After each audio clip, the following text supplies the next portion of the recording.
Nunca imaginé que las palabras más hirientes que jamás escucharía saldrían de la boca de mi propio hijo, precisamente en esa mesa navideña que yo mismo había preparado con tanto esmero, donde cada plato, cada copa y cada céntimo invertido provenía de mi propio bolsillo para hacer posible esa celebración. No eres parte de mi familia, lárgate de aquí ahora mismo, me espetó con una rabia incontrolable, mientras todos los presentes aplaudían mi humillación. Esa noche, mientras me alejaba de su casa entre lágrimas, ya sabía con certeza que al día siguiente se encontraría con 47 llamadas perdidas en su teléfono y su vida daría un giro radical e irreversible. Antes de continuar con mi relato, te invito a suscribirte a este canal y activar la campanita para no perderte ninguna de las nuevas historias que compartimos a diario. No olvides dejar tu me gusta y contarnos desde qué ciudad nos estás viendo. Mi nombre es Álvaro Ruiz Moreno. Tengo 64 años y a lo largo de toda mi vida estuve convencido de haber criado a un hijo del que podía sentirme profundamente orgulloso. Dediqué incontables horas de trabajo, día y noche, a construir una empresa de distribución de materiales de construcción que llegó a emplear a más de 50 personas en Madrid. Cada amanecer, cada fin de semana sacrificado, cada euro ahorrado tenía un único y claro propósito: brindarle a Diego las oportunidades que yo nunca había tenido en mi propia vida. Cuando Diego nació en 1987, yo tenía 29 años y acababa de inaugurar mi pequeño almacén gracias a un préstamo que me mantenía sin dormir por las noches. Su madre, Cristina Vega López, trabajaba como secretaria en una gestoría mientras yo me esforzaba cargando sacos de cemento durante extenuantes jornadas de 12 horas diarias. Recuerdo con absoluta nitidez el momento en que sostuve a Diego por primera vez en mis brazos en el hospital 12 de octubre.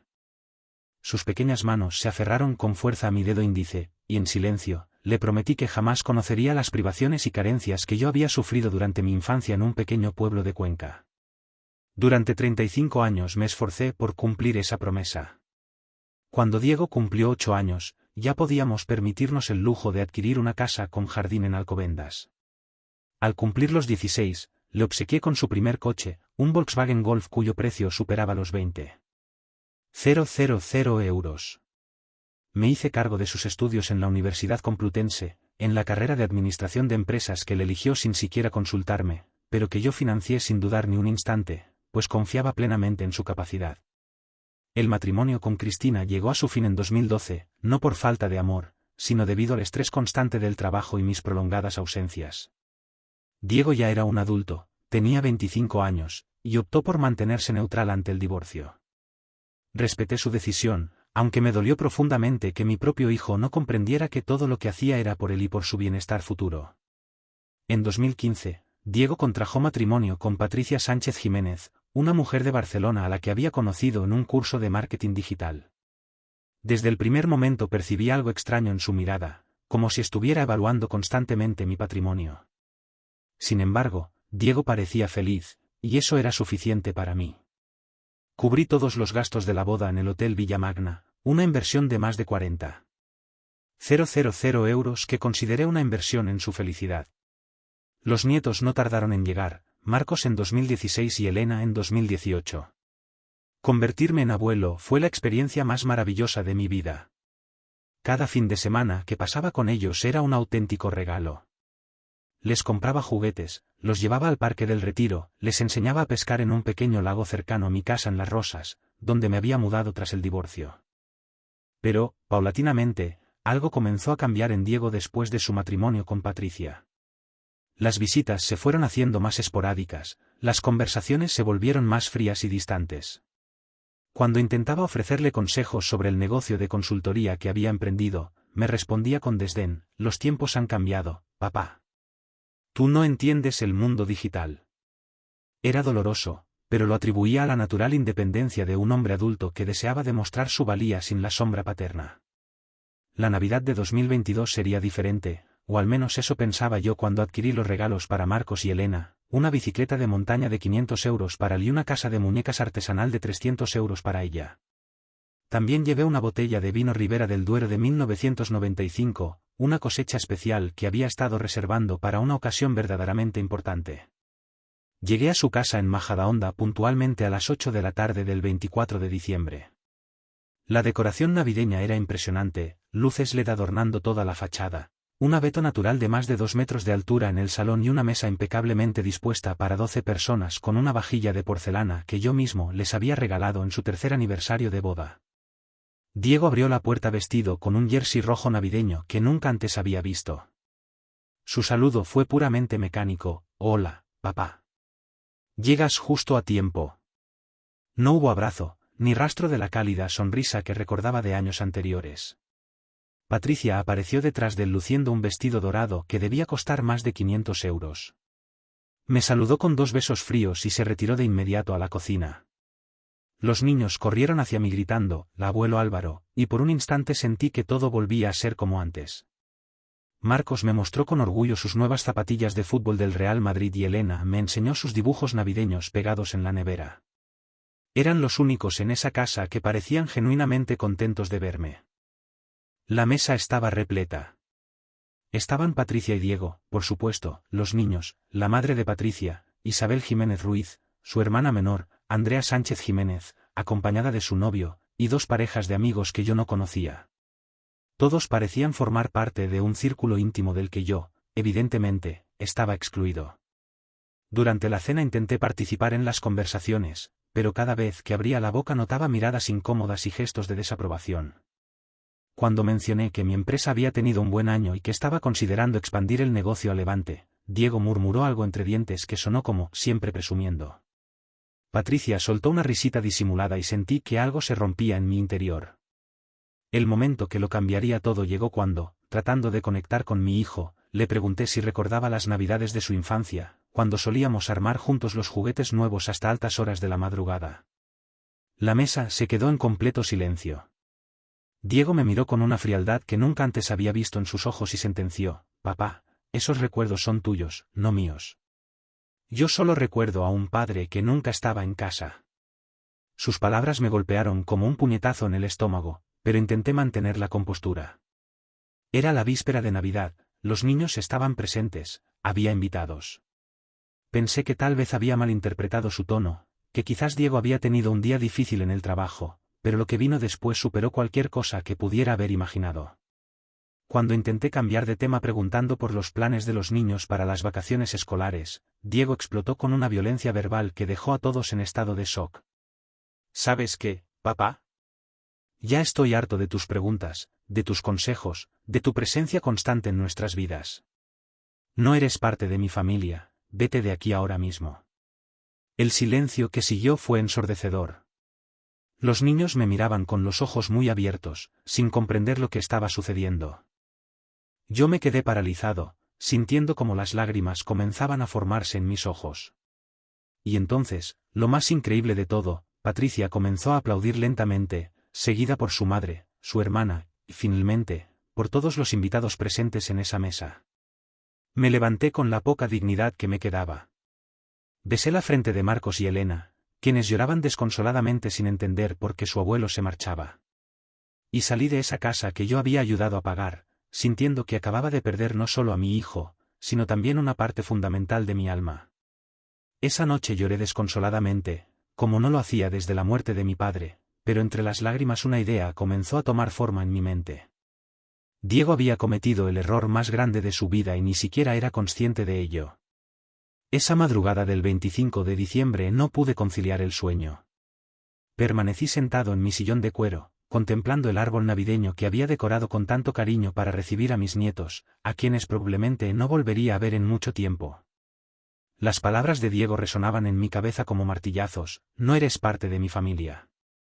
Cada sílaba había sido pronunciada con una crueldad calculada, como si hubiera estado ensayando esa frase durante meses. Pero yo no era el hombre derrotado que parecía haber salido de esa casa.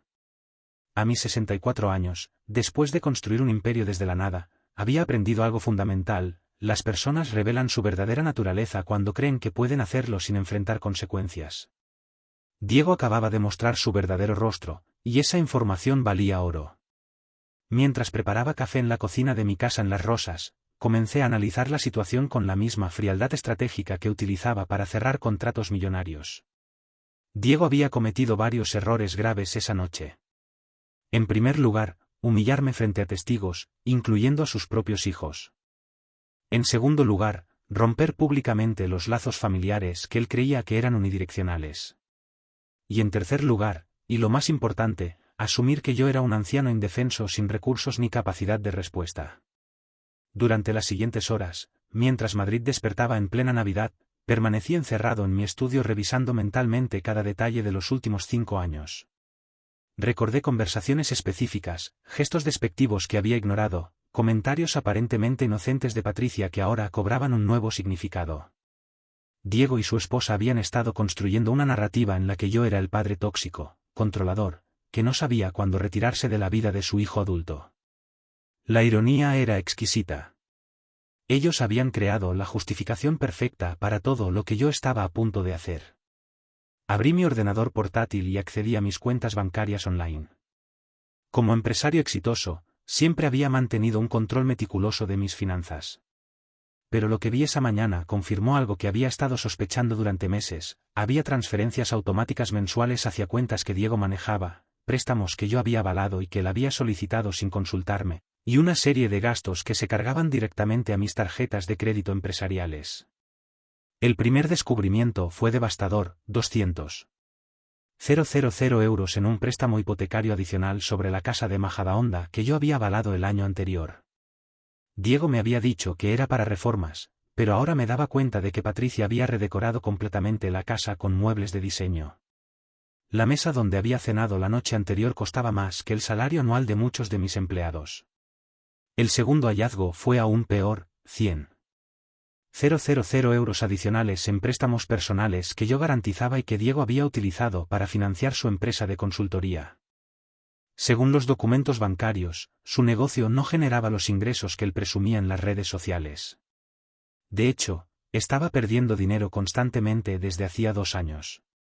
Mientras revisaba estos documentos, mi teléfono móvil sonó. Era un mensaje de Marcos, mi nieto de 8 años, escrito con la ayuda de su madre: abuelo, ¿por qué te fuiste? Mamá dice que no volverás más. Te quiero. La manipulación había comenzado de inmediato. Patricia estaba utilizando a los niños como armas emocionales, probablemente diciéndoles que el abuelo malo los había abandonado.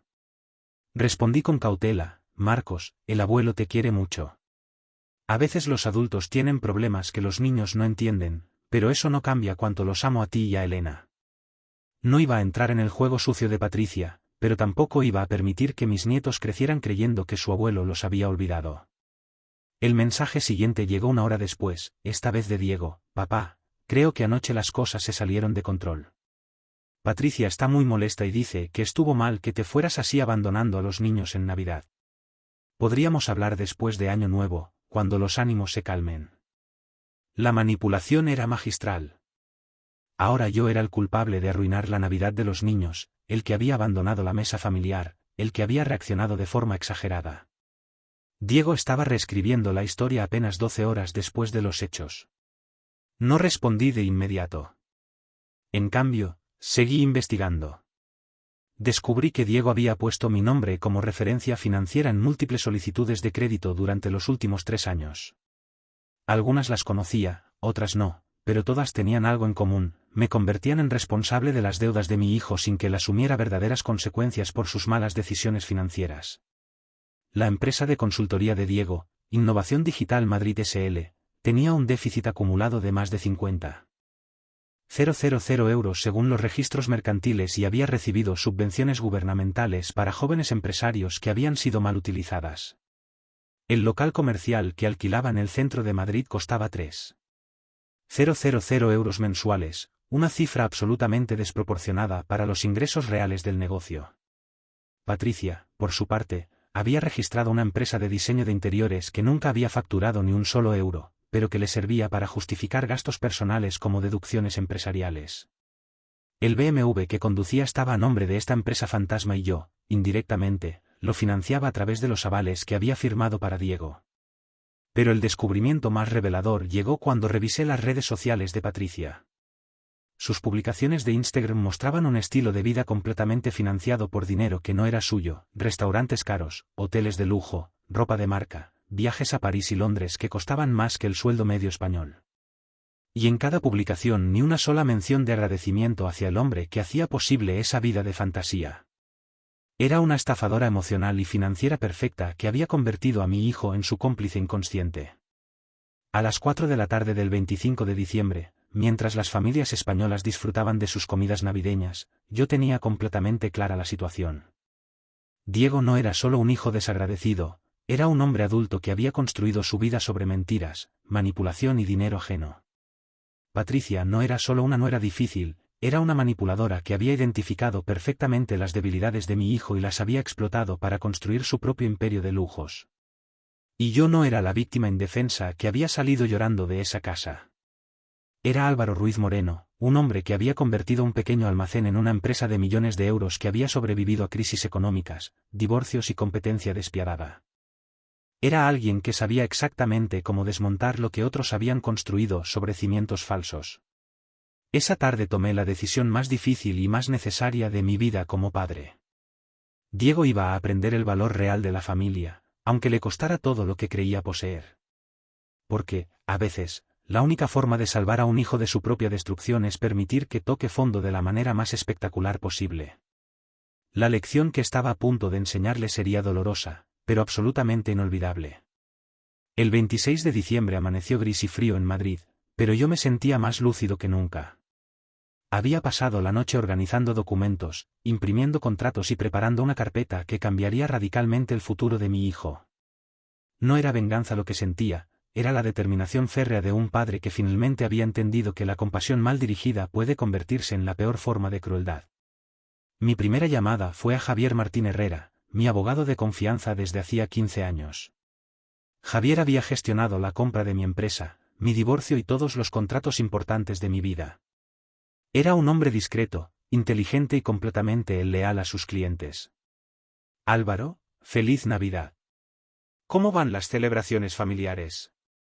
Me saludó con su habitual cordialidad cuando respondió al tercer timbrazo. Javier, necesito verte hoy mismo. Es urgente y tiene que ver con todos los avales y garantías que he firmado para Diego en los últimos años, le respondí sin rodeos. Hubo una pausa significativa antes de que contestara. Javier conocía a Diego desde que era adolescente. Había redactado algunos de los contratos de préstamo y probablemente intuía que algo grave había ocurrido. Estaré en el despacho a las 6 de la tarde. ¿Quieres adelantarme algo por teléfono? Prefiero explicarte todo en persona. Trae todos los documentos relacionados con las garantías que firmé para él. Todos, sin excepción.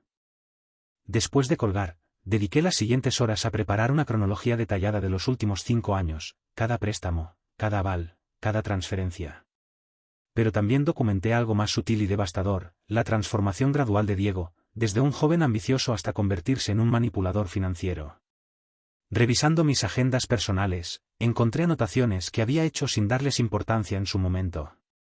En marzo de 2021, Diego me había pedido que fuera garante de un préstamo temporal de 50.000 euros para expandir su negocio. Me aseguró que lo devolvería en 6 meses. 2 años después, no solo no había devuelto nada, sino que había solicitado ampliaciones adicionales. En julio de 2021, Patricia me había llamado llorando, diciendo que necesitaban ayuda urgente para la entrada de su nueva casa, porque Diego había calculado mal algunos números. Yo transferí inmediatamente 40.000 euros creyendo que era una emergencia puntual. Ahora sabía que era parte de un patrón sistemático de manipulación emocional.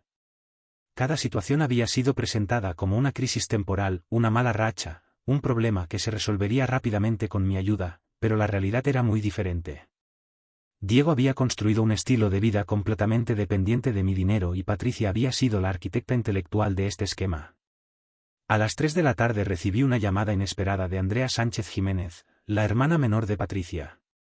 Su voz sonaba nerviosa, casi susurrante. Señor Ruiz, soy Andrea. Estuve en la cena de anoche y necesito hablar con usted. No puedo decirlo por teléfono, pero hay cosas que debe saber sobre Patricia y Diego. ¿De qué tipo de cosas estás hablando, Andrea? Cosas que han estado diciendo sobre usted durante meses, planes que han estado haciendo. Por favor, ¿podríamos vernos? Sé que después de anoche probablemente no quiera saber nada de la familia de Patricia, pero esto es importante. Quedamos en encontrarnos en una cafetería cerca de Atocha a las 5 de la tarde, una hora antes de mi cita con Javier. Andrea llegó puntual, visiblemente agitada y mirando constantemente hacia la puerta como si temiera ser descubierta. Señor Ruiz, lo que voy a contarle va a dolerle mucho, pero creo que tiene derecho a saberlo, comenzó sin preámbulos. Patricia lleva más de un año hablando con mi madre sobre cómo liberar a Diego de su influencia. Dice que usted es un padre tóxico que nunca les permitirá ser independientes mientras siga vivo. Las palabras de Andrea me golpearon como cubos de agua helada, pero mantuve la compostura. ¿Y qué tipo de planes han estado discutiendo? Han estado investigando sobre residencias geriátricas. Patricia dice que cuando usted cumpla 70 años, van a convencerlo de que ya no puede vivir solo. Quieren que firme un poder notarial completo para que Diego pueda manejar todos sus bienes por su propio bien. La revelación era monstruosa, pero perfectamente lógica dentro del patrón de comportamiento que había observado. Patricia no solo quería mi dinero, quería eliminarme completamente como factor de poder en la vida de Diego. Y aún hay más, continuó Andrea con lágrimas en los ojos. Anoche, después de que usted se fuera, Patricia organizó una especie de celebración. Dijo que finalmente Diego había encontrado el valor para cortar el cordón umbilical y que ahora podían vivir sin su interferencia constante. Todos brindaron por la liberación de Diego. Todos, mi madre, mi novio, los amigos que estaban allí. Patricia había preparado champán francés como si hubiera estado planeando esa escena durante semanas. Diego parecía incómodo al principio, pero después de unas copas también se unió a la celebración. Andrea me entregó entonces algo que cambió completamente mi perspectiva de la situación. Había grabado parte de la conversación posterior a mi salida usando su teléfono móvil. En la grabación se escuchaba claramente la voz de Patricia diciendo: Diego, tu padre nunca va a respetar tu independencia. Es un manipulador emocional que usa el dinero para controlarte. Lo de anoche era necesario para establecer límites definitivos, y la respuesta de Diego era aún peor: tienes razón, Patricia. He sido demasiado blando con él durante años. Ya era hora de que entendiera cuál es su lugar en nuestras vidas. Cuando terminé de escuchar la grabación, algo se cristalizó definitivamente en mi interior. No era dolor lo que sentía, ni siquiera decepción. Era una claridad absoluta sobre lo que tenía que hacer. Andrea, ¿por qué me estás contando esto? Arriesgas tu relación con tu hermana. Porque lo que están haciendo está mal. Usted siempre fue amable conmigo. Me regaló libros cuando estudié diseño gráfico. Pagó parte de mi curso de inglés cuando Patricia dijo que la familia no tenía dinero y ahora veo cómo lo han estado traicionando sistemáticamente. Le agradecí a Andrea su valentía y su honestidad y le pedí que me enviara una copia de la grabación. También le advertí que probablemente Patricia intentaría manipularla cuando se enterara de nuestra conversación. A las 6 en punto estaba sentado frente a Javier en su despacho de la calle Serrano. Había llevado todos los documentos, todas las pruebas y también la grabación que Andrea me había proporcionado. Javier, quiero cancelar todos los avales, todas las garantías y todos los compromisos financieros que tengo con Diego. Inmediatamente. Álvaro, eso va a tener consecuencias muy graves para él. Los bancos van a ejecutar los préstamos. Su empresa probablemente quebrará y puede perder la casa. Exactamente. Es hora de que aprenda a vivir con las consecuencias de sus decisiones. Durante años he sido su red de seguridad financiera y eso lo ha convertido en un adulto irresponsable y manipulador. Javier estudió todos los documentos durante una hora. Su veredicto fue contundente: Diego debía aproximadamente 300.000 euros en préstamos que yo garantizaba directa o indirectamente. Sin mis avales no tenía capacidad financiera real para mantener ni su negocio ni su estilo de vida. ¿Estás seguro de esto, Álvaro? Una vez que iniciemos el proceso, no habrá vuelta atrás. Nunca he estado más seguro de algo en mi vida. Además, quiero modificar mi testamento. Diego queda completamente excluido como heredero. Esa noche regresé a mi casa con una sensación extraña de paz y determinación. Durante décadas había confundido el amor paternal con la permisividad financiera. Había creído que darle todo a Diego era la forma de demostrar cuánto lo quería, pero en realidad lo había convertido en un parásito emocional y económico. La lección que estaba a punto de enseñarle sería brutal, pero absolutamente necesaria. Diego iba a descubrir de la forma más dolorosa posible que las acciones tienen consecuencias y que humillar al hombre que financia tu vida es probablemente la decisión más estúpida que puede tomar un adulto. Al día siguiente, su mundo comenzaría a colapsar de maneras que ni siquiera podía imaginar. El 27 de diciembre comenzó como cualquier mañana ordinaria para Diego, pero sería recordado como el día en que su castillo de naipes empezó a desmoronarse. Mientras él desayunaba tranquilamente en su casa de Majadahonda, probablemente sintiéndose orgulloso de haber puesto en su lugar al viejo pesado de su padre, yo ya había puesto en marcha una maquinaria legal que cambiaría su vida para siempre. Javier había trabajado toda la noche preparando la documentación necesaria. A las 9 de la mañana yo estaba firmando las revocaciones de avales en su despacho. Era un proceso más complejo de lo que había imaginado inicialmente, pero Javier había encontrado cláusulas específicas en varios contratos que me permitían retirar mi garantía con un preaviso de 72 horas. El Banco Santander va a recibir la notificación oficial hoy mismo, me explicó Javier mientras organizaba los documentos. Tienen 3 días hábiles para notificar a Diego que debe presentar garantías alternativas o el préstamo entra inmediatamente en situación de impago y...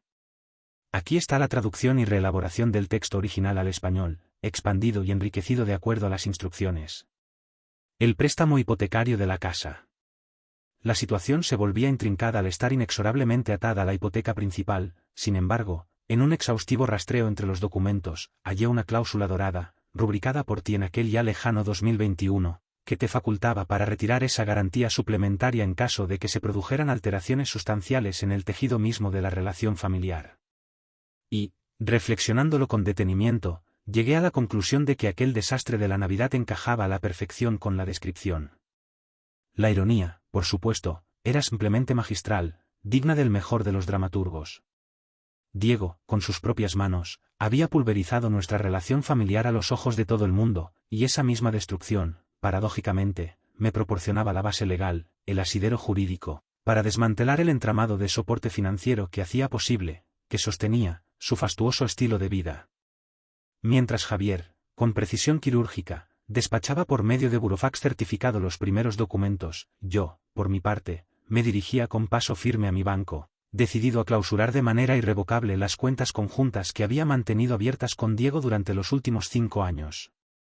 Estas cuentas, hay que decirlo, le daban acceso irrestricto a un fondo de emergencia, un colchón de seguridad, que ascendía a la nada despreciable suma de 80.000 euros, dinero que, en su fuero interno, consideraba prácticamente como propio, como una extensión de su patrimonio personal. La directora de mi sucursal, Carmen Morales García, una profesional consumada, me recibió con la cortesía y la eficiencia que siempre la habían caracterizado. Carmen, debo añadir, conocía al dedillo mi situación financiera, estaba al tanto de todos mis movimientos, y había procesado personalmente una multitud de transferencias bancarias, de giros y envíos de dinero, que había realizado a Diego a lo largo de todos esos años. Don Álvaro, me advirtió con su habitual tono comedido, cerrar estas cuentas va a bloquear de forma inmediata todas las transferencias automáticas que tiene configuradas para su hijo. ¿Está absolutamente seguro de que desea seguir adelante con esta decisión? Completamente seguro, Carmen, le respondí con una firmeza que no admitía réplica. También deseo cancelar, sin excepción, todas las tarjetas de crédito adicionales que se emitieron a su nombre. Carmen, con diligencia, se sumergió en las profundidades del sistema informático y me mostró una lista detallada que me dejó, literalmente, sin aliento, con la respiración entrecortada. Diego, increíblemente, tenía nada menos que 5 tarjetas de crédito vinculadas directamente a mis cuentas, con un límite combinado que ascendía a la astronómica cifra de 120.000 euros. En los últimos 6 meses, para mayor escarnio, había dilapidado, gastado a manos llenas, más de 30.000 euros en restaurantes de lujo, hoteles de 5 estrellas, ropa de diseñador y viajes exóticos que yo desconocía por completo, de los que no tenía la menor noticia. ¿Desea revisar los extractos detallados de cada una de estas tarjetas antes de proceder con la cancelación?, me preguntó Carmen, con una cautela comprensible. No es necesario, le respondí con sequedad. Cancele todo de forma inmediata, por favor. El proceso, he de reconocerlo, tomó casi 2 horas extenuantes, pero cuando finalmente salí del banco, Diego había perdido, de un plumazo, el acceso a prácticamente todo el dinero que, en el fondo, no era técnicamente suyo. Sus cuentas personales, según mis cálculos, no debían contener más de 5.000 euros en total. Mi siguiente parada en esta particular jornada de venganza fue una reunión que había programado con Ricardo Vázquez Herrera, el contador, el asesor fiscal, que había estado manejando las finanzas de mi empresa durante los últimos 10 años. Ricardo, al igual que Carmen, también estaba al corriente de la delicada situación familiar, y en más de una ocasión, había gestionado varios pagos a proveedores de Diego cuando su empresa atravesaba, digamos, dificultades temporales. Ricardo, le dije sin rodeos, necesito un análisis exhaustivo, una radiografía completa, de todo el dinero que ha salido de la empresa con destino a Diego o a sus negocios en los últimos 3 años. Don Álvaro, me respondió con un dejo de preocupación en la voz, ¿estás seguro de que quiere esto? Va a ser una cifra considerable, se lo aseguro. Precisamente por eso la necesito, Ricardo. Quiero saber la magnitud exacta del desfalco. Ricardo, con una dedicación encomiable, trabajó incansablemente durante toda la tarde recopilando datos, cruzando información y elaborando informes. El resultado, cuando finalmente lo tuve en mis manos, fue devastador, un auténtico mazazo. Nada menos que 140.000 euros habían salido de mi empresa con destino a Diego de diversas formas y maneras. Pagos a proveedores de su negocio que temporalmente no podía cubrir, facturas de servicios profesionales que, tras una inspección más minuciosa, resultaron ser gastos puramente personales, y una serie de préstamos empresariales que nunca, jamás, habían sido devueltos. ¿Qué desea hacer con toda esta información, don Álvaro? Me preguntó Ricardo, con una expresión seria en el rostro. Prepara las demandas correspondientes, Ricardo. Diego va a devolver hasta el último céntimo, con sus respectivos intereses. Esa noche, mientras cenaba completamente solo en mi casa, recibí la primera señal inequívoca de que Diego estaba empezando a percibir, a intuir, que algo había cambiado drásticamente en su mundo. Un mensaje de texto lacónico, breve y conciso. Papá, mi tarjeta de crédito fue rechazada hoy en el supermercado. ¿Hay algún problema con el banco? No respondí de forma inmediata. Quería que sintiera la incertidumbre, que comenzara a hacerse preguntas, a elucubrar sobre posibles causas y consecuencias. 2 horas después, llegó otro mensaje, esta vez con un tono mucho más urgente y apremiante. Papá, necesito hablar contigo urgentemente. Patricia dice que varias de sus tarjetas también están bloqueadas. ¿Qué está pasando? Nuevamente, opté por el silencio. Diego estaba terriblemente acostumbrado a que yo resolviera sus problemas de forma instantánea, a que corriera en su auxilio al primer indicio de dificultad, a que lo rescatara de cualquier atolladero. Esta vez, sin embargo, iba a experimentar algo completamente nuevo, las consecuencias directas e implacables de sus propias acciones, sin la red de seguridad paterna que siempre lo había protegido. El 28 de diciembre fue un día aún más satisfactorio, un auténtico placer para mis sentidos. A las 10 de la mañana, Diego recibió la primera notificación oficial del banco. Javier, previsor, me había enviado una copia escaneada del documento que le habían entregado en la sucursal. Por la presente se le notifica que las garantías correspondientes al préstamo número 2021-08945 y 6 han sido revocadas por el garante original. Tiene usted un plazo improrrogable de 72 horas para presentar garantías alternativas o el préstamo entrará automáticamente en situación de impago. Diego me llamó de inmediato, pero, deliberadamente, dejé que saltara el contestador automático. Su voz, al otro lado de la línea, sonaba presa del pánico, completamente fuera de sí. Papá, acabo de recibir una carta extraña del banco que no entiendo.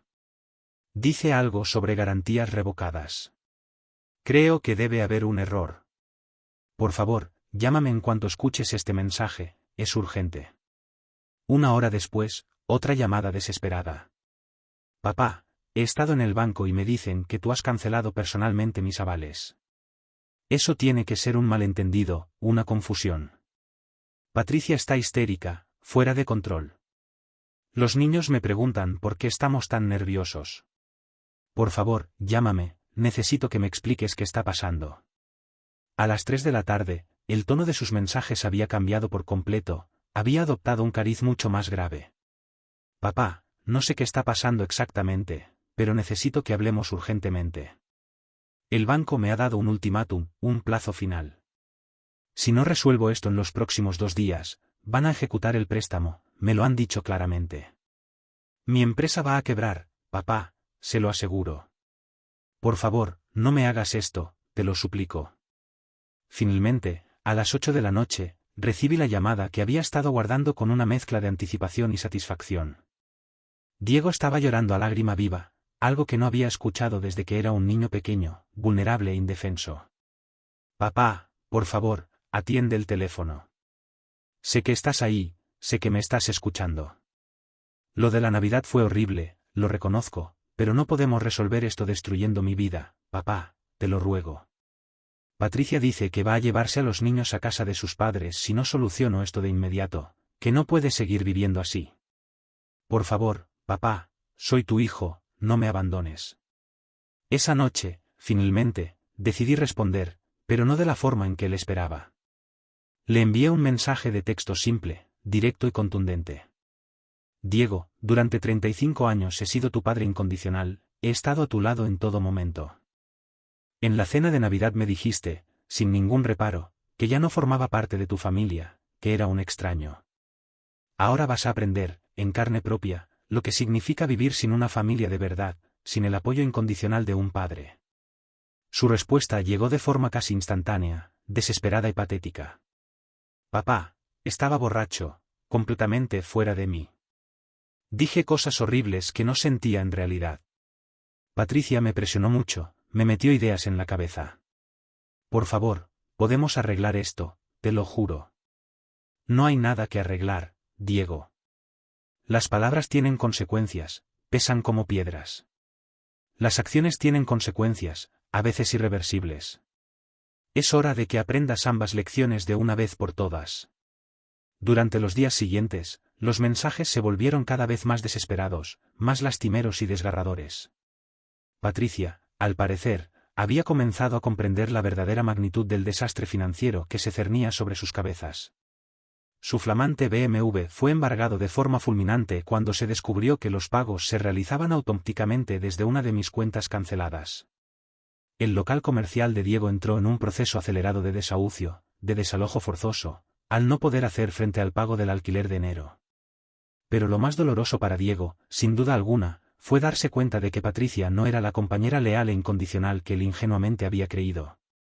Cuando entendió, con amargura, que el dinero se había acabado de verdad, cuando comprendió que tendrían que vender la casa y cambiar por completo su lujoso estilo de vida, Patricia comenzó a mostrar su verdadero carácter, su naturaleza egoísta y oportunista. Según Andrea, que me mantenía informado discretamente de todo lo que acontecía, Patricia había comenzado a culpar a Diego por no haber manejado mejor la relación conmigo, por haber sido, según ella, demasiado directo y agresivo en la cena de Navidad, como si la crueldad que había demostrado fuera simplemente un error de estrategia, un desliz táctico. El 29 de diciembre, Diego, presa de la desesperación, hizo su última tentativa desesperada. Apareció sin previo aviso en la puerta de mi casa con los niños, con la ingenua esperanza de que mi amor incondicional por Marcos y Elena me obligara a reconsiderar mi decisión, a dar marcha atrás en mis planes. Observé, desde la seguridad de la ventana, cómo permanecía durante más de 1 hora a la intemperie, bajo el frío implacable del invierno, con los niños preguntándole, con sus vocecitas inocentes, por qué el abuelo no abría la puerta, por qué no los dejaba entrar. Fue, sin duda, uno de los momentos más difíciles y dolorosos de mi vida, pero logré mantener la determinación, me aferré a mi resolución con uñas y dientes. Diego estaba utilizando a sus propios hijos como escudos emocionales, intentando manipularme de la misma forma ruin y despiadada que había aprendido de Patricia. Esa noche, mientras veía las noticias en la televisión, reflexioné profundamente sobre todo lo que había logrado en apenas 3 días. Diego estaba experimentando, por primera vez en su vida adulta, las consecuencias reales y tangibles de sus decisiones. Ya no existía la red de seguridad paterna, no había dinero mágico que apareciera de repente para resolver todos sus problemas, no había un padre manipulable que cediera ante sus lágrimas y súplicas. Era, sin duda, la lección más dura que podía enseñarle, pero también la más necesaria y urgente. Diego tenía que aprender, de una vez por todas, que ser adulto significa asumir responsabilidades y que humillar a quien te ama tiene un precio que, en ocasiones, es sencillamente imposible de pagar, una deuda que no se puede saldar. Su verdadera educación como hombre, como persona independiente y responsable, acababa de comenzar, aunque él, en su ceguera, aún no lo supiera. El 30 de diciembre de 2022 sería una fecha que Diego recordaría, sin duda, el resto de su vida, como el día en que su mundo, su pequeño universo artificial, se desplomó por completo, se vino abajo estrepitosamente. Ese viernes, mientras la inmensa mayoría de España se preparaba con ilusión para recibir el año nuevo, Diego recibió de forma simultánea 3 notificaciones que transformaron su pánico inicial en un terror absoluto, paralizante. La primera llegó puntualmente por burofax a las 9 de la mañana. El Banco Santander le notificaba oficialmente que tenía un plazo perentorio de 48 horas para presentar nuevas garantías por valor de 200.000 euros o procederían, sin dilación alguna, a ejecutar inmediatamente el préstamo, a embargar todos sus bienes. El documento era frío, técnico, implacable. No había resquicio alguno para negociaciones ni súplicas emocionales, no se contemplaba ninguna excepción. La segunda notificación llegó apenas una hora después, esta vez remitida por el banco BBVA. El préstamo hipotecario adicional de 100.000 euros también se encontraba en situación de impago, debido a la retirada unilateral de las garantías. La casa de Majadahonda, su hogar, el símbolo ostentoso de su aparente éxito, estaba ahora en riesgo inminente de embargo, pendiendo de un hilo. Pero la tercera comunicación, sin lugar a dudas, fue la que realmente lo destrozó psicológicamente, la que lo hundió en un pozo de desesperación sin fondo. Mi contador, Ricardo Vázquez Herrera, le entregó personalmente una demanda civil por la friolera de 140.000 euros correspondientes a todos los pagos, a todas las transferencias, que mi empresa había realizado en su beneficio durante los últimos 3 años. La demanda, por si fuera poco, incluía intereses de demora y los correspondientes costes legales, elevando la cifra total a más de 160.000 euros, una suma astronómica. Según Andrea, que presenció la escena desde la discreción de la cocina, Diego se desplomó literalmente en el suelo del salón cuando terminó de leer todos los documentos, cuando asimiló la magnitud del desastre. Patricia, por su parte, no mostró ni un ápice de compasión o apoyo, ni un gesto de consuelo. Inmediatamente comenzó a gritarle, histérica, que le había arruinado sus vidas por ser demasiado estúpido, demasiado inepto, para manejar a su padre correctamente. ¿Cómo no viste que esto podía pasar?, le gritaba Patricia mientras caminaba frenéticamente de un lado a otro de la casa, completamente fuera de sí. Mi madre siempre me advirtió que tu padre era un manipulador, pero yo jamás imaginé que fuera capaz de algo así. ¿Qué vamos a hacer ahora, Diego? ¿Dónde vamos a vivir? ¿Cómo voy a explicarles esto a mis amigas, a mi círculo social? La reacción de Patricia, en su crudeza, reveló su verdadera naturaleza, su egoísmo sin límites. No estaba preocupada en absoluto por Diego como persona, por su bienestar emocional, sino únicamente por la pérdida del estatus social y económico que él le proporcionaba, por el fin de su vida de lujo y ostentación. No hubo palabras de consuelo, ni intentos de buscar soluciones juntos, ni mucho menos aceptación de su propia responsabilidad en la destrucción de la relación familiar, ni un atisbo de autocrítica. Diego intentó llamarme 37 veces ese día, sin exagerar. Cada llamada que yo dejaba sin contestar aumentaba exponencialmente su desesperación, lo sumía aún más en la angustia. Los mensajes de voz que me dejaba eran cada vez más patéticos, más reveladores de su verdadero estado mental. Papá, soy yo otra vez. He estado pensando detenidamente en todo lo que ha pasado y creo que empiezo a entender por qué estás tan molesto. Tienes razón, me comporté como un completo idiota en la cena, lo reconozco. Patricia me presionó mucho, es cierto, pero eso no es excusa para mi comportamiento. Por favor, llámame, necesito hablar contigo. Podemos solucionar esto, papá, te lo prometo. Una hora después, otro mensaje desesperado. Papá, acabo de hablar con el banco y me han explicado que tú retiraste personalmente todas las garantías. No entiendo cómo hemos llegado a este punto, papá. Yo te quiero, siempre te he querido, aunque no lo demuestre. Sé que he sido un mal hijo últimamente, lo sé, pero no me abandones ahora, por favor, no me dejes solo. Y así continuó durante todo el día, con llamadas cada vez más angustiosas, con mensajes cada vez más desesperados y lastimeros, hasta que, finalmente, a las 11 de la noche, recibí un mensaje que me destrozó el corazón, que me llenó de una profunda tristeza, pero que también reforzó mi determinación, que me reafirmó en mi decisión. Papá, Patricia va a irse con los niños mañana, me lo acaba de decir. Dice que no puede estar al lado de un hombre que no puede proteger a su familia, que no está dispuesta a vivir en la pobreza. Voy a perder a mis hijos por culpa de esto, papá. Por favor, no permitas que esto suceda, te lo suplico, haz algo para evitarlo. Era exactamente lo que había previsto desde el principio. Patricia no era una compañera leal que permanecería junto a Diego durante los momentos de dificultad, sino una oportunista consumada que había identificado la fuente real del dinero, que había estado viviendo a costa de mi generosidad durante años, y que ahora, al ver esa fuente cortada de raíz, abandonaba el barco sin dudarlo ni un instante. El 31 de diciembre, mientras España entera se preparaba para las campanadas de Año Nuevo, Diego experimentó la desintegración completa, el derrumbe absoluto, de su vida artificial, de su mundo de fantasía. Patricia cumplió su amenaza y se marchó de casa a las 10 de la mañana, llevándose a Marcos y Elena en su coche con destino a Barcelona, donde residían sus padres. La escena, según me contaron, fue brutal, desgarradora.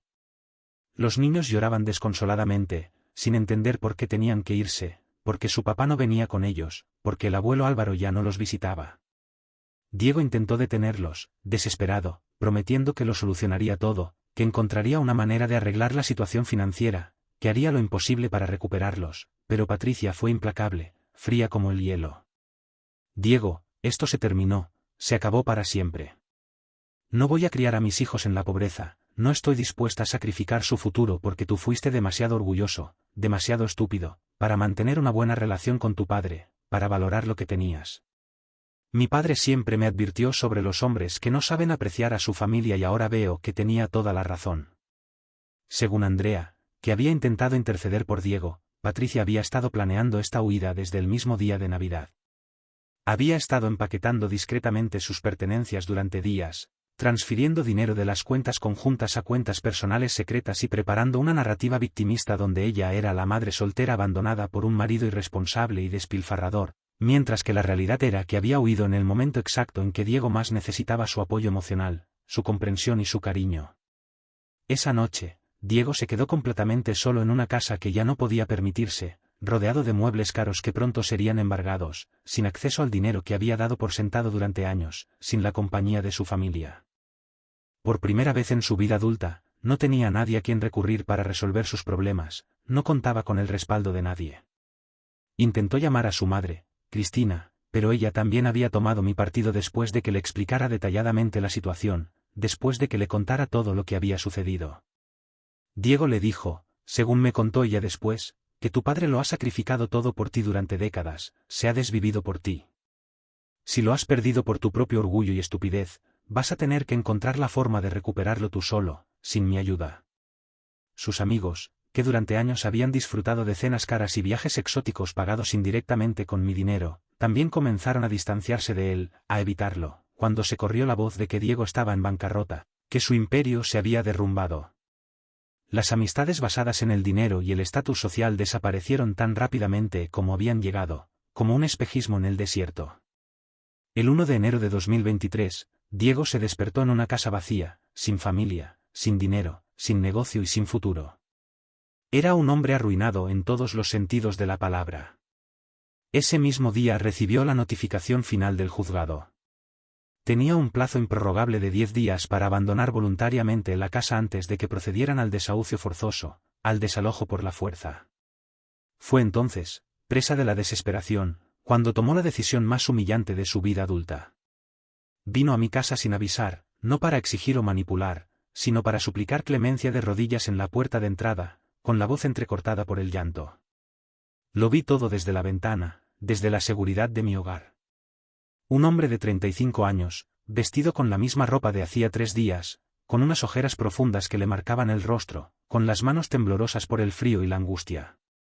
«Papá», gritaba hacia mi ventana, con la voz rota por la desesperación. «Sé que estás ahí, lo sé, no me voy a ir de aquí hasta que hablemos. He perdido todo, papá, a Patricia, a los niños, la casa, el trabajo, todo lo que tenía.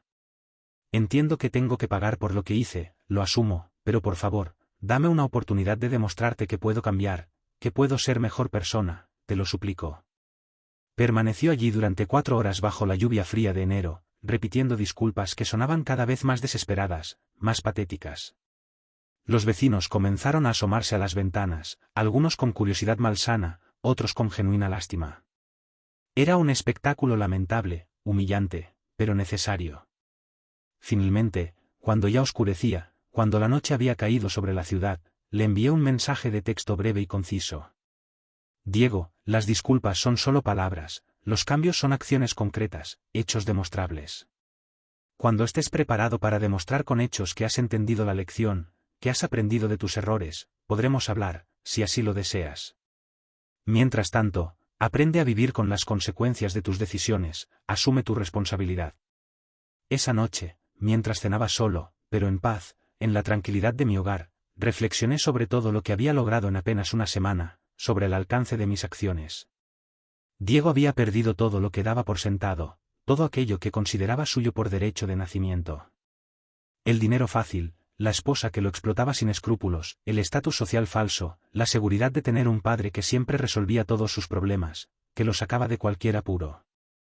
Pero también había ganado algo que nunca había tenido antes en su vida, una oportunidad única para descubrir quién era realmente, sin las muletas financieras que yo le había proporcionado durante tantos años. La pregunta fundamental era si tendría la madurez y la humildad necesarias para aprovechar esa oportunidad, para reinventarse a sí mismo, para construir una vida basada en valores sólidos. El año nuevo había comenzado y con él, la verdadera educación de mi hijo como hombre independiente, como persona autónoma y responsable. Los primeros meses de 2023 fueron testigos de la caída más espectacular y estrepitosa que he presenciado en toda mi vida. Diego, terriblemente acostumbrado a resolver cualquier crisis con una simple llamada telefónica a papá, se enfrentó por primera vez a la realidad brutal de ser un adulto completamente responsable de sus propias decisiones, de sus actos y de sus omisiones. El 15 de enero recibió la orden judicial de desahucio. Tenía un plazo perentorio de 72 horas para abandonar la casa de Majadahonda que había considerado suya durante 5 años, pero que legalmente pertenecía al banco desde el mismo momento en que no pudo presentar garantías alternativas a las mías. Según me informó discretamente Andrea, Diego pasó esos últimos días en la casa intentando vender desesperadamente todo lo que tenía algún valor, rematando sus bienes a precios irrisorios. Los muebles de diseño que Patricia había comprado con tanto orgullo y ostentación se vendieron por una fracción de su precio original, casi regalados. El televisor de 75 pulgadas, la sofisticada máquina de café italiana, incluso los cuadros originales que decoraban las paredes, todo terminó en páginas de segunda mano, donde compradores oportunistas aprovechaban su desesperación para hacer negocios redondos. Pero lo más doloroso para él, sin duda, fue tener que vender los juguetes de Marcos y Elena, desprenderse de los objetos que simbolizaban su relación con sus hijos. Andrea me contó que lo encontró llorando desconsoladamente en el cuarto de los niños, intentando empaquetar con cuidado la casa de muñecas artesanal que yo había regalado a Elena en aquella fatídica cena de Navidad, la que marcó el principio del fin. No puedo creer que haya llegado a esto, Andrea le dijo con la voz entrecortada por el llanto. Estoy vendiendo los recuerdos de mis propios hijos, estoy despojándolos de su infancia. La realidad financiera de Diego era aún peor de lo que había calculado inicialmente. Sin acceso a mis cuentas bancarias, sin las transferencias automáticas que había dado por sentado durante años, descubrió con amargura que su empresa, Innovación Digital Madrid S.L., no solo no generaba beneficios reales, sino que había estado perdiendo dinero sistemáticamente desde su creación, desde el momento en que la puso en marcha. Los clientes que había conseguido durante los años de abundancia artificial, los que lo habían elegido por encima de la competencia, habían sido atraídos principalmente por precios por debajo del coste real, subvencionados indirectamente con mi dinero. Cuando tuvo que ajustar sus tarifas a niveles rentables, cuando dejó de poder competir de forma desleal, la inmensa mayoría cancelaron inmediatamente sus contratos y se fueron con competidores más baratos, que ofrecían servicios similares a precios más competitivos. El local comercial de 3.000 euros mensuales en el centro de Madrid, que había alquilado para impresionar a potenciales clientes, para proyectar una imagen de éxito y solvencia, se convirtió en una sangría financiera insostenible, en una losa que lo arrastraba al fondo del abismo. Diego intentó negociar con el propietario, un empresario italiano llamado Marco Ferretti, pero sin garantías parentales, sin el respaldo de un padre solvente, sin historial crediticio independiente, carecía por completo de poder de negociación. Señor Ruiz, le dijo Ferretti, según me contó después Andrea, usted alquiló este local basándose en las garantías de su padre, en la solvencia económica de su progenitor. Sin esas garantías, usted no tiene perfil crediticio suficiente para mantener este contrato. Tiene 15 días para desalojar el local o procederemos legalmente, sin miramientos. Diego se vio obligado a cerrar físicamente su empresa el 28 de enero, a bajar la persiana de su sueño fallido. Los 2 empleados que tenía, ambos jóvenes recién graduados en marketing digital, perdieron sus trabajos sin previo aviso cuando él no pudo hacer frente al pago de sus salarios de enero. Uno de ellos, un joven llamado Miguel Ruiz Fernández, le dijo algo que Diego recordaría para siempre, unas palabras que resonarían en su conciencia durante mucho tiempo. Jefe, mi novia está embarazada y contábamos con este trabajo, con este sueldo para mantener a nuestro hijo. No entiendo cómo una empresa puede quebrar de un día para otro, sin previo aviso. Diego no supo qué responderle, se quedó sin palabras. ¿Cómo explicarle que su empresa nunca había sido realmente viable, que había funcionado como un hobby caro financiado por su padre, como un capricho infantil? ¿Cómo admitir que había estado jugando a ser empresario sin entender realmente lo que significaba asumir responsabilidades hacia otras personas, hacia sus empleados? A principios de febrero, Diego se mudó a un pequeño apartamento de 40 metros cuadrados en Vallecas, uno de los barrios más humildes y populares de Madrid. El contraste con su vida anterior era brutal, abismal. De una casa de 200 metros cuadrados con jardín y piscina a un piso diminuto donde la cocina, el salón y el dormitorio prácticamente se fusionaban en un solo espacio, donde la intimidad era un lujo inalcanzable. El alquiler era de 600 euros mensuales, la única vivienda que pudo permitirse con sus ahorros limitados y sin referencias crediticias que lo avalaran.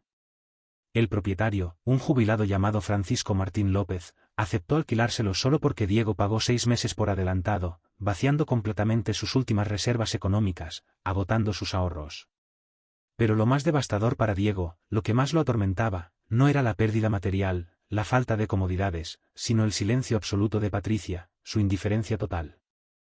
Desde que se había marchado a Barcelona con los niños, no había respondido a ninguno de sus mensajes ni llamadas, lo había bloqueado en todas las redes sociales. Los niños, según le contó Andrea, que había hablado con su hermana, preguntaban constantemente por su padre, lo echaban de menos, pero Patricia les había dicho que papá estaba muy ocupado con el trabajo, que tenía muchas responsabilidades y que por eso no podía visitarlos, que no tenía tiempo para estar con ellos. La manipulación era perfecta, cruelmente eficaz.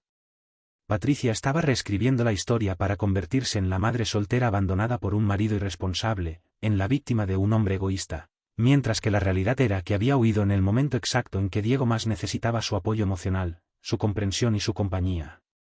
A mediados de febrero, Diego consiguió su primer trabajo remunerado en años. Vendedor en una tienda de electrodomésticos en un centro comercial de las afueras de Madrid.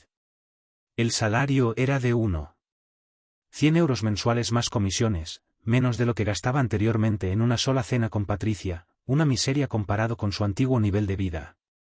Su jefe, Carlos Mendoza Ruiz, era un hombre de 50 años que había construido su negocio desde cero, con esfuerzo y dedicación. El primer día, Carlos le dijo algo que Diego nunca olvidaría, una lección que le marcaría para siempre. Muchacho, no sé qué hacías antes, a qué te dedicabas, pero aquí vas a aprender lo que significa trabajar de verdad, sudar la camiseta. El dinero se gana con esfuerzo y sacrificio, no con palabras bonitas, ni con contactos influyentes. Diego descubrió rápidamente que vender electrodomésticos requería habilidades que nunca había desarrollado, que jamás había necesitado. Tenía que levantarse a las 7 de la mañana, trabajar de pie durante 9 horas extenuantes, lidiar con clientes difíciles y exigentes y competir con compañeros que tenían años de experiencia en ventas reales, que conocían el negocio al dedillo. Las primeras semanas fueron humillantes, una prueba de fuego para su ego. Diego, acostumbrado a presentaciones corporativas impecables y reuniones en oficinas elegantes, se encontró explicando las características técnicas de lavadoras y frigoríficos a amas de casa que sabían más del tema que él, que lo corregían constantemente. Sus ventas fueron un auténtico desastre, y en varias ocasiones, Carlos tuvo que intervenir para salvar transacciones que Diego había estropeado con su inexperiencia, con su falta de conocimiento. Ruiz le dijo Carlos después de una semana particularmente mala, cuando sus ventas fueron prácticamente nulas. No sé de dónde vienes, ni qué has hecho antes, pero aquí la gente trabaja para vivir, no vive para trabajar. Si no mejoras tus números pronto, si no espabilas, voy a tener que buscar a alguien que realmente necesite este empleo, que se tome esto en serio. Esa amenaza fue un punto de inflexión para Diego, un toque de atención que lo sacudió por dentro. Por primera vez en su vida, enfrentaba la posibilidad real de perder un trabajo que necesitaba desesperadamente para sobrevivir, del que dependía su sustento. Ya no existía la red de seguridad paterna, no había un plan B financiado por papá, no había una esposa con ingresos familiares que lo respaldaran, no tenía nadie a quien recurrir. Durante el mes de marzo, Diego comenzó a mostrar signos de verdadero aprendizaje, de un cambio profundo en su actitud. Llegaba media hora antes de su horario para estudiar a fondo las características de los productos, para familiarizarse con los detalles técnicos. Se quedaba después del cierre para limpiar la tienda sin que se lo pidieran, para ayudar en lo que fuera necesario y comenzó a tratar a los clientes con una humildad genuina que nunca había mostrado antes, con un respeto sincero. Carlos notó el cambio, percibió su renovada actitud. Ruiz le dijo con una sonrisa: no sé qué te pasó en tu vida anterior, ni qué te ha traído hasta aquí, pero parece que finalmente estás entendiendo lo que significa ganarse el dinero, honestamente, con el sudor de tu frente. Sin embargo, el progreso laboral de Diego no aliviaba su profundo dolor emocional. Cada noche, al regresar a su diminuto apartamento de Vallecas, se enfrentaba al silencio ensordecedor de una vida que había perdido todo lo que consideraba importante, a la soledad de un hombre despojado de sus afectos. No había llamadas de Patricia, no había risas de los niños, no había la sensación de seguridad y bienestar que había dado por sentada durante décadas. Una noche de abril, mientras cenaba solo una lata de atún con pan tostado, Diego tuvo una epifanía reveladora que cambiaría por completo su perspectiva, que lo transformaría para siempre. Se dio cuenta, de repente, de que durante 35 años había vivido una mentira cómoda, una farsa financiada por la generosidad infinita de un padre al que había tratado como a un cajero automático emocional, como a una fuente inagotable de recursos. Entendió, finalmente, que Patricia nunca lo había amado a él, sino al estilo de vida que él podía proporcionarle gracias a mi dinero, a su poder adquisitivo. Comprendió que sus amigos nunca habían sido reales, que su empresa nunca había sido viable, que su éxito aparente había sido una ilusión construida sobre fundamentos ajenos, sobre pilares prestados. Pero lo más importante de todo, entendió que yo no lo había castigado por crueldad o venganza, sino por amor. Un amor tan profundo y sincero que había estado dispuesto a soportar ser odiado temporalmente para enseñarle la lección más valiosa de su vida. Esa noche, Diego tomó papel y bolígrafo y comenzó a escribir una carta que cambiaría el curso de nuestra historia familiar para siempre. La carta que Diego escribió esa noche de abril fue diferente a todas las súplicas desesperadas que había enviado durante los meses anteriores. Por primera vez no pedía dinero, no buscaba excusas, no intentaba manipular mis emociones. Era una confesión brutalmente honesta de un hombre que finalmente había comprendido la magnitud de sus errores. Papá comenzaba la carta escrita a mano en papel barato. Durante 4 meses he estado esperando que cambiaras de opinión, que tu amor paternal venciera tu decepción conmigo. Pero esta noche he entendido algo que debería haber comprendido hace años. No eras tú quien tenía que cambiar, era yo. Recibí esa carta el 20 de abril, entregada personalmente por Andrea, que había aceptado hacer de intermediaria. Mientras la leía en mi estudio, sentí por primera vez en meses una pequeña fisura en la armadura emocional que había construido para protegerme del dolor de haber perdido a mi hijo. He estado recordando mi infancia, continuaba Diego en su carta, y me he dado cuenta de que todos esos recuerdos que yo descarté como tuyos, no míos, en realidad están grabados en mi corazón. Recuerdo perfectamente las madrugadas cuando me despertabas para desayunar juntos antes de que te fueras a trabajar. Recuerdo cómo me ayudabas con los deberes de matemáticas cuando llegabas cansado del almacén. Recuerdo que siempre tenías tiempo para escuchar mis problemas de adolescente, aunque tuvieras unas preocupaciones empresariales. La carta continuaba durante 3 páginas, detallando recuerdos específicos que yo creía que Diego había olvidado completamente. Me describía momentos íntimos de nuestra relación que yo atesoraba, pero que pensaba que para él habían sido insignificantes. Durante años, Patricia me convenció de que tu generosidad era, en realidad, control, de que tu preocupación por mi futuro era manipulación emocional. Me hizo creer que para ser un hombre independiente tenía que rechazar todo lo que venía de ti. Pero ahora entiendo que ella solo quería alejarme de la única persona que podía ver a través de sus mentiras. Esta parte de la carta me impactó profundamente. Diego no estaba simplemente culpando a Patricia para eximirse de responsabilidad. Estaba analizando cómo había permitido que ella manipulara sus percepciones y sentimientos hacia mí. Papá, he perdido todo lo que creía importante. La casa lujosa, el coche caro, la esposa hermosa, el negocio prestigioso. Pero lo más doloroso no es haber perdido esas cosas materiales, sino darme cuenta de que nunca fueron realmente mías. Todo estaba construido sobre tu trabajo, tu dinero, tu generosidad infinita. Yo era simplemente un parásito que se había acostumbrado a vivir de tu esfuerzo. La honestidad brutal de estas palabras me conmovió profundamente. Durante meses había esperado que Diego llegara a esta conclusión, pero leer su reconocimiento explícito fue más emotivo de lo que había anticipado. Trabajo ahora vendiendo electrodomésticos en un centro comercial. Gano 100 euros al mes y vivo en un apartamento de 40m superíndice 2AD en Vallecas. Al principio me sentía humillado como si hubiera caído desde una gran altura, pero ahora me doy cuenta de que nunca estuve en esa altura. Estaba sostenido por tus brazos y cuando me soltaste simplemente volví a tocar el suelo real. Esta metáfora me emocionó tanto que tuve que detener la lectura para controlar las lágrimas que comenzaban a formarse en mis ojos. Era exactamente lo que había esperado que entendiera, que su vida anterior no había sido un éxito personal, sino una ilusión financiada por mi amor paternal. Mi jefe Carlos es un hombre que construyó su negocio desde cero, igual que tú hiciste con tu empresa. Me trata duramente, pero justamente. Me está enseñando algo que tú intentaste enseñarme durante años, pero que yo me negué a aprender. Que el dinero se gana con esfuerzo, que el respeto se conquista con trabajo, que la dignidad viene de ser útil, no de ser mantenido. Diego continuaba describiendo su nueva vida con un detalle que revelaba una introspección profunda. Me contaba sobre sus compañeros de trabajo, personas que nunca habían tenido las oportunidades que él había desperdiciado, pero que habían construido vidas dignas y estables basadas en su propio esfuerzo. Patricia me escribió la semana pasada, no para reconciliarse, sino para pedirme dinero para los gastos de los niños. Cuando le expliqué que ahora gano 10.000 euros mensuales, me colgó el teléfono sin decir adiós. Esa noche entendí definitivamente qué tipo de mujer había elegido como esposa y madre de mis hijos. Esta revelación no me sorprendió, pero confirmó todo lo que había intuido sobre Patricia desde el primer día. Incluso después de abandonar a Diego en su momento más difícil, todavía esperaba beneficiarse económicamente de él. Los niños me llaman a escondidas de Patricia. Marcos me preguntó la semana pasada, ¿por qué ya no vivimos juntos? ¿Por qué no pueden venir a visitarme? ¿Por qué el abuelo Álvaro ya no viene a jugar con ellos? No supe qué responder. Papá, ¿cómo le explicas a un niño de 8 años que su padre fue tan estúpido que destruyó su propia familia por orgullo? Esta parte de la carta fue la más dolorosa de leer. Los nietos habían sido víctimas inocentes de toda esta tragedia familiar. Y ahora Diego estaba experimentando lo que yo había sentido durante meses, la pérdida del contacto con Marcos y Elena. Pero lo que más me duele no es haber perdido mi vida cómoda, ni siquiera haber perdido a Patricia.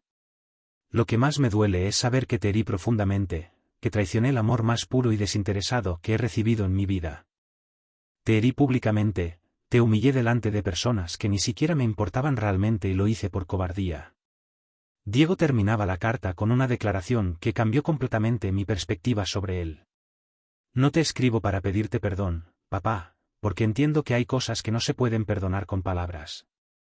Te escribo para decirte que finalmente estoy empezando a convertirme en el hombre que tú esperabas que fuera. Es tarde, quizás demasiado tarde, pero está ocurriendo. Si algún día sientes que puedes darme una oportunidad de demostrarte que he cambiado realmente, estaré aquí. Pero si decides que el daño que te hice es irreparable, lo entenderé. Has sido el mejor padre que un hijo puede tener y yo fui el peor hijo que un padre puede merecer. Cuando terminé de leer la carta, permanecí sentado en mi estudio durante más de 1 hora, procesando las emociones contradictorias que me embargaban. Por un lado, sentía una satisfacción profunda al ver que Diego había aprendido finalmente las lecciones que había intentado enseñarle durante décadas.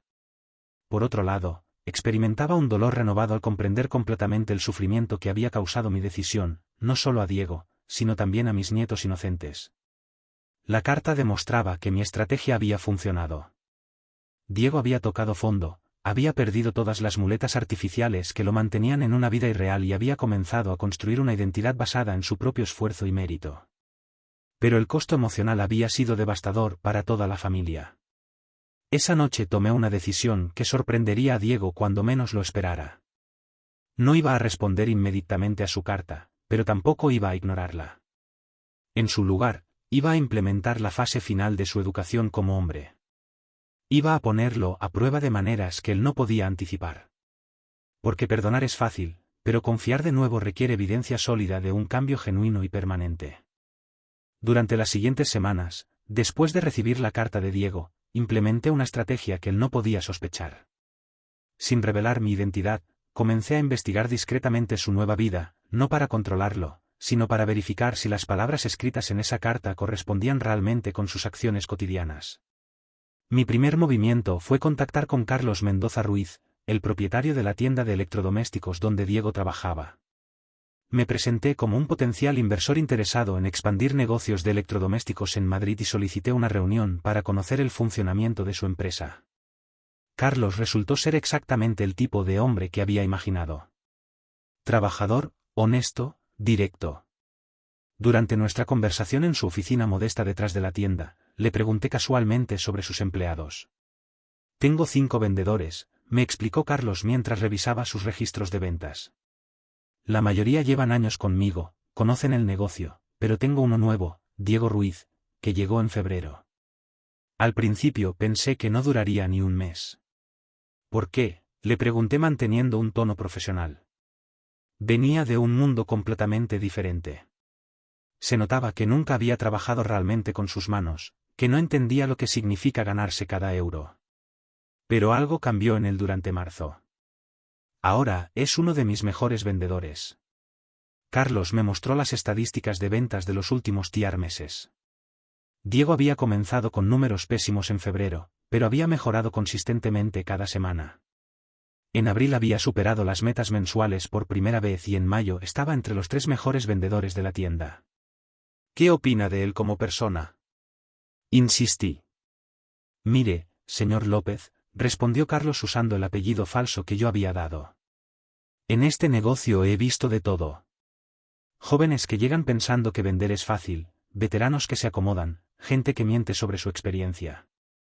Diego es diferente. Llegó humilde. Reconoció desde el primer día que no sabía nada y ha trabajado más duro que empleados con años de experiencia. La conversación con Carlos me confirmó que Diego no estaba fingiendo una transformación temporal para recuperar mi favor. Su cambio era genuino y sostenido en el tiempo. Mi segunda investigación fue más personal. Contraté discretamente los servicios de un investigador privado, Tomás Herrera Martín, no para espiar a Diego invasivamente, sino para verificar aspectos específicos de su nueva vida que mencionaba en su carta. Tomás me presentó un informe detallado 2 semanas después. Diego vivía efectivamente en el pequeño apartamento de Vallecas que había mencionado. Su vida era rutinaria y austera. Despertaba a las 6:30 cada mañana. Desayunaba café y tostadas. Tomaba el metro para llegar al trabajo. Trabajaba 9 horas con media hora de descanso para almorzar. Regresaba a casa por las noches y cenaba comida simple que cocinaba él mismo. Los fines de semana, según el informe, Diego no salía de fiesta ni intentaba recrear su vida social anterior. En su lugar estudiaba manuales de venta, leía sobre técnicas comerciales y ocasionalmente visitaba parques públicos donde se sentaba solo en bancos, aparentemente reflexionando.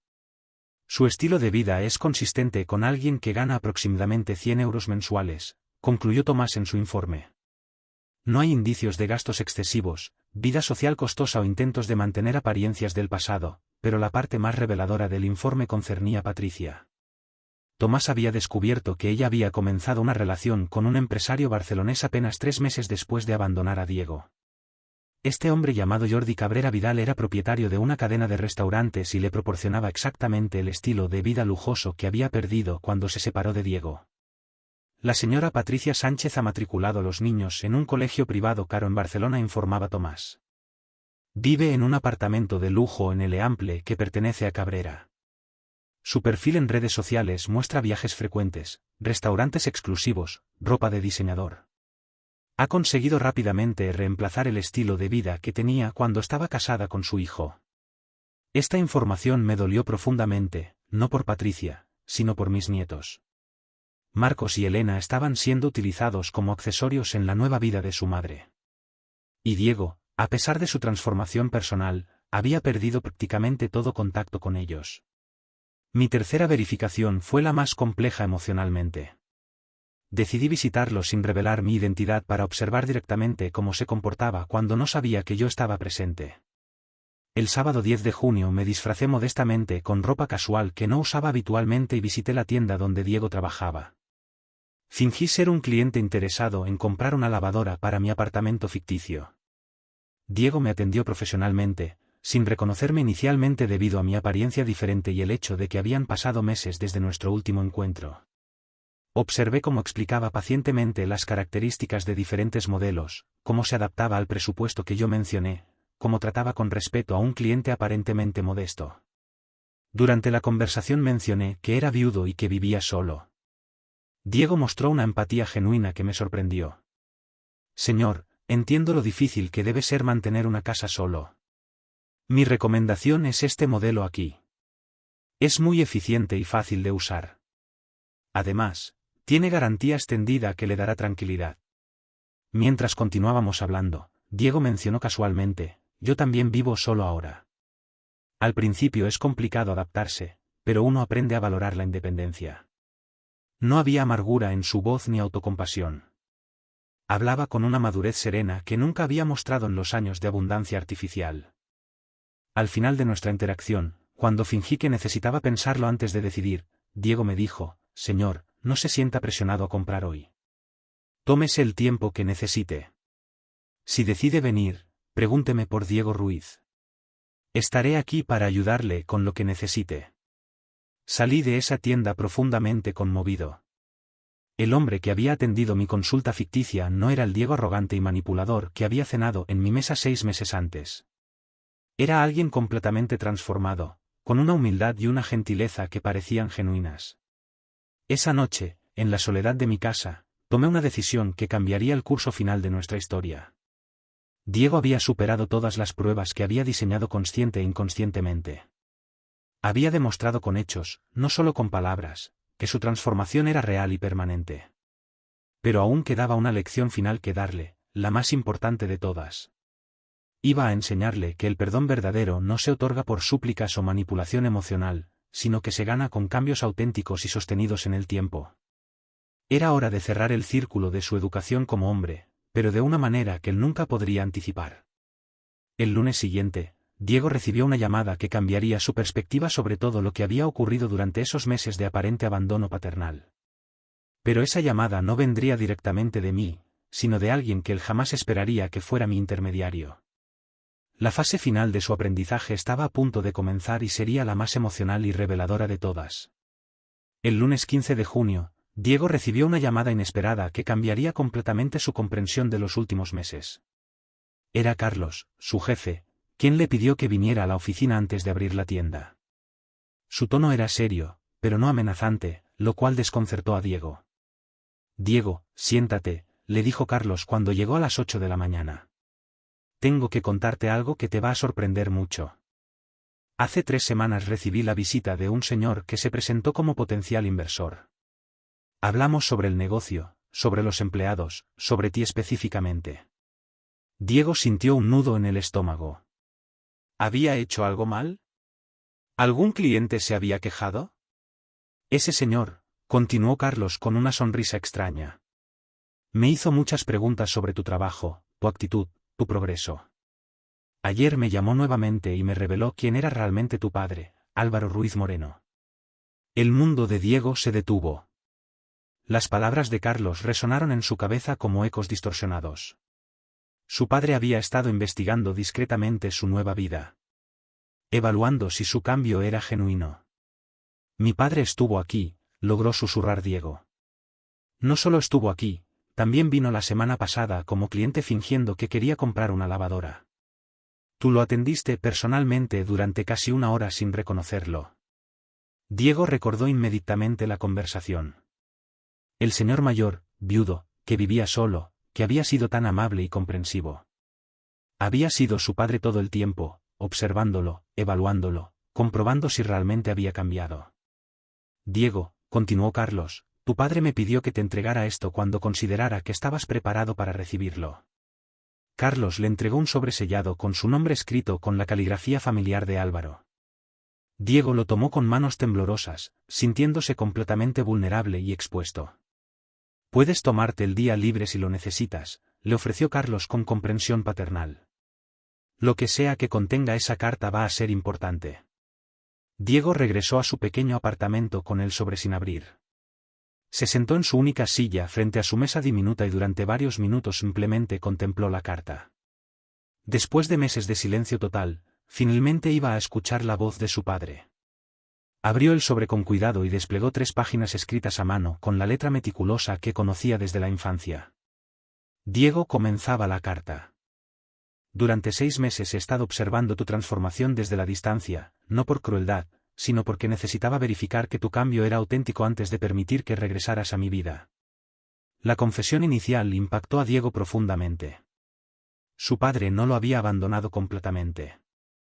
Había estado presente de maneras que él no podía imaginar. Carlos me ha contado sobre tu evolución como trabajador. Me ha descrito cómo llegaste humilde, reconociendo tus limitaciones y cómo has trabajado más duro que empleados con años de experiencia. También me ha hablado de tu carácter, honesto, respetuoso, comprometido. Diego sintió una mezcla de orgullo y emoción. Su padre había estado documentando su progreso, reconociendo sus esfuerzos silenciosos. El investigador privado que contraté me informó sobre tu estilo de vida austero, tu rutina disciplinada, tu aparente paz con una existencia modesta. No hay señales del Diego anterior que necesitaba lujos y reconocimiento constante para sentirse valioso. La revelación sobre el investigador privado no molestó a Diego, como podría haber ocurrido meses antes. En su lugar, entendió que su padre había necesitado evidencia objetiva de que su transformación era permanente. Pero la prueba más importante fue cuando te visité disfrazado como cliente. Durante esa hora observé al hombre en que te has convertido realmente. Vi gentileza genuina, no calculada. Vi humildad auténtica, no fingida. Vi empatía hacia un extraño que no podía ofrecerte nada a cambio. Diego recordó vívidamente esa conversación. Había tratado a ese cliente con respeto especial, precisamente porque le recordaba a su padre, un hombre mayor, solo que merecía ser tratado con dignidad. Diego, has pasado todas las pruebas que inconscientemente diseñé para ti. Has demostrado que puedes ser un hombre íntegro sin muletas financieras, que puedes trabajar honestamente sin privilegios familiares. Que puedes tratar a otros con respeto, independientemente de lo que puedan ofrecerte. La carta continuaba con una revelación que cambió completamente la perspectiva de Diego sobre los eventos recientes. Durante estos meses he seguido pagando secretamente en la escuela privada de Marcos y Elena en Barcelona. Patricia no lo sabe. Cree que Jordi Cabrera, su nueva pareja, está financiando esos gastos. También he creado un fondo universitario para tus hijos que estará disponible cuando cumplan 18 años. Diego comenzó a llorar al leer estas líneas. Su padre había estado protegiendo a sus nietos incluso durante el periodo de máxima tensión familiar. No permití que mis sentimientos heridos afectaran el bienestar de Marcos y Elena. Ellos son inocentes en esta situación y merecen tener oportunidades educativas independientemente de los errores de sus padres. La carta revelaba entonces la lección más profunda de toda esta experiencia. Diego, todo lo que ha ocurrido durante estos meses fue necesario para tu crecimiento como hombre. Necesitabas perder todo lo que dabas por sentado para descubrir quién eras realmente. Necesitabas experimentar la vida sin privilegios para desarrollar empatía genuina. Necesitabas trabajar honestamente para entender el valor real del dinero. Patricia te abandonó exactamente como yo predije que haría. Era una mujer que te amaba por lo que podías proporcionarle, no por quién eras. Su partida, aunque dolorosa, fue una liberación. Ahora sabes la diferencia entre el amor genuino y el interés económico. Diego sintió una claridad emocional que no había experimentado en años. Todo el dolor, toda la pérdida, todo el sufrimiento habían sido parte de una educación profunda diseñada por el amor paternal más sofisticado que podía imaginar. Estoy orgulloso del hombre en que te has convertido, continuaba la carta. Has aprendido humildad sin perder dignidad. Has aceptado responsabilidad sin buscar excusas. Has trabajado honestamente sin resentimiento hacia tu nueva situación. Pero la revelación final de la carta fue la más impactante de todas. Mañana Carlos te ofrecerá la oportunidad de convertirte en socio minoritario de su negocio. El dinero para esa inversión vendrá de una cuenta que he mantenido a tu nombre durante todos estos meses. Es dinero que ganaste con tu trabajo honesto, no un regalo paternalista. Sin embargo, tienes que decidir si quieres aceptar esa oportunidad o continuar como empleado. La decisión es completamente tuya y respetaré cualquiera que tomes. Diego terminó de leer la carta completamente transformado emocionalmente. Su padre no había sido cruel, había sido sabio, no lo había abandonado, lo había guiado a través de la experiencia más educativa de su vida. Esa noche Diego escribió una respuesta que sería la comunicación más madura y reflexiva que había dirigido jamás a su padre. Papá, comenzó, ahora entiendo que durante estos meses no perdí a mi padre. Finalmente encontré al maestro que siempre había sido, pero que yo había sido demasiado inmaduro para reconocer. La educación de Diego como hombre estaba llegando a su conclusión, pero su verdadera relación con su padre estaba apenas comenzando a reconstruirse sobre fundamentos completamente nuevos. El martes 16 de junio se convirtió en el día más significativo en la vida adulta de Diego, no por lo que recibió, sino por la decisión más madura que había tomado jamás. Carlos lo esperaba en su oficina con una propuesta que cambiaría radicalmente su futuro profesional. Diego, como te adelanté ayer, tu padre me ha hecho una oferta para expandir el negocio. Quiere que tú seas mi socio minoritario con una participación del 25%. Él financiaría tu entrada con 40,000 euros que, según me explicó, corresponden exactamente a los salarios y comisiones que has ganado honestamente durante estos meses. Diego escuchó la propuesta con una serenidad que lo sorprendió a sí mismo. Meses antes habría saltado de alegría ante una oportunidad así. Ahora analizaba cuidadosamente las implicaciones de cada palabra. Carlos, necesito hacerte una pregunta directa. ¿Esta oferta existe porque mi padre la financió o porque realmente crees que soy capaz de ser tu socio? La pregunta reveló una madurez que Carlos no había esperado. Diego, si no creyera en tu capacidad, habría rechazado la propuesta de tu padre inmediatamente. Durante estos meses has demostrado algo que no se puede enseñar. Integridad genuina y capacidad de crecimiento. ¿Qué pasaría si declino la oferta? ¿Seguiría teniendo trabajo aquí? Por supuesto, tu puesto como vendedor está garantizado independientemente de tu decisión. Eres un empleado valioso, socio o no. Diego pidió 24 horas para reflexionar. Esa tarde escribió una carta a su padre que definiría la naturaleza de su relación futura. Papá, comenzó. La oferta de Carlos es generosa y tentadora, pero he decidido declinarla al menos por ahora. Necesito construir mi propio camino durante más tiempo antes de aceptar oportunidades que, aunque merecidas, todavía tienen tu influencia indirecta. La decisión de Diego fue revolucionaria. Por primera vez en su vida rechazaba una ventaja ofrecida por su padre, no por rebeldía, sino por un deseo genuino de consolidar su independencia. Quiero seguir trabajando como empleado de Carlos durante al menos 2 años más. Quiero demostrarme a mí mismo y demostrarte a ti que puedo construir una base sólida basada exclusivamente en mi propio esfuerzo. Cuando finalmente acepte ser socio de alguien, será porque estoy completamente seguro de que lo merezco. Esta parte de la carta me llegó al corazón. Dispuesto a soportar temporalmente el odio, si con ello lograba inculcarle la lección más valiosa de su existencia. Aquella noche, Diego, con la mano temblorosa, tomó un bolígrafo y un trozo de papel, y se dispuso a redactar una misiva que, sin saberlo, cambiaría para siempre el rumbo de nuestra historia familiar. Aquella carta que Diego escribió en aquella noche de abril distaba enormemente de las súplicas desesperadas que me había remitido en los meses precedentes. Por primera vez en mucho tiempo, no imploraba por dinero, no hilvanaba excusas banales, ni intentaba manipular mis sentimientos.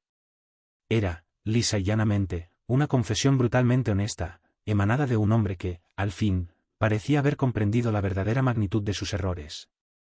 Papá, comenzaba la carta, escrita a mano con pulso vacilante sobre un papel barato y tosco, durante estos 4 meses he albergado la vana esperanza de que reconsideraras tu postura, de que tu amor paternal, ese amor incondicional que siempre te ha caracterizado, lograra vencer la decepción que siento haberte causado. Pero esta noche, por fin, he comprendido algo que debía haber asimilado hace ya muchos años, no eras tú quien debía cambiar, sino yo. Recibí aquella carta un 20 de abril que se antojaba especialmente gris y plomizo, entregada en mano por Andrea, quien, con admirable generosidad, había accedido a actuar como intermediaria en este dramático episodio. Mientras la leía absorto en mi estudio, sentí, por primera vez en meses, una pequeña y casi imperceptible fisura en esa coraza emocional que había erigido a duras penas para protegerme del lacerante dolor de haber perdido, o al menos de haber alejado, a mi hijo. He estado rememorando mi infancia, papá, proseguía Diego en su carta, con una sinceridad que me conmovió hasta lo más profundo de mi ser, y me he percatado de que todos esos recuerdos que, erróneamente, descarté como tuyos, como ajenos a mi propia experiencia, en realidad están grabados a fuego en mi corazón. Recuerdo con nitidez aquellas madrugadas frías en las que me despertabas con suavidad para desayunar juntos, antes de que tuvieras que partir hacia el trabajo. Recuerdo también cómo me ayudabas con los complicados deberes de matemáticas, a pesar de que llegabas agotado después de una extenuante jornada en el almacén. Y, sobre todo, recuerdo que siempre encontrabas tiempo para escuchar mis problemas de adolescente, por triviales que te pudieran parecer, a pesar de las innumerables preocupaciones empresariales que te asediaban constantemente. La carta continuaba a lo largo de 3 páginas repletas de recuerdos concretos y vívidos, detalles nimios que yo creía que Diego había olvidado por completo, relegados al oscuro rincón del olvido. Me describía momentos íntimos y entrañables de nuestra relación, instantes que yo atesoraba con celo en mi memoria, pero que, ingenuamente, pensaba que para él habían sido meramente insignificantes, fugaces e intrascendentes. Durante años, confesaba Diego con amargura, Patricia me convenció, con su venenosa retórica, de que tu generosidad no era más que una forma encubierta de control, de que tu constante preocupación por mi futuro era, en realidad, una burda manipulación emocional. Me hizo creer, con sus arteras artimañas, que para convertirme en un hombre verdaderamente independiente debía rechazar todo lo que procedía de ti, todo lo que me ofrecías con tu buen corazón. Pero ahora, al fin, entiendo que ella solo pretendía alejarme de la única persona que era capaz de ver a través de sus mentiras, de desenmascarar sus verdaderas intenciones. Esta parte de la carta me impactó sobremanera, me caló hondo en el alma. Diego no se limitaba a culpar a Patricia para eximirse de toda responsabilidad, como cabría esperar de alguien tan acostumbrado a eludir sus propias culpas. Iba mucho más allá, analizaba con una honestidad inusitada la forma en que había permitido que ella manipulara sus percepciones y sus sentimientos hacia mí, como había sucumbido a sus pérfidas artimañas. Papá, continuaba Diego, con una desolación palpable en cada palabra, he perdido todo aquello que, erróneamente, creía importante en la vida. La casa lujosa, el coche caro, la esposa hermosa, el negocio prestigioso. Pero lo más doloroso de todo no es haber perdido esas cosas materiales, que al fin y al cabo son solo eso, meros objetos, sino darme cuenta de que, en realidad, nunca fueron verdaderamente mías. Todo estaba construido sobre tu arduo trabajo, sobre tu inagotable caudal de dinero, sobre tu infinita generosidad. Yo era, lisa y llanamente, un parásito que se había acostumbrado a vivir a costa de tu esfuerzo, a disfrutar de los frutos de tu sudor.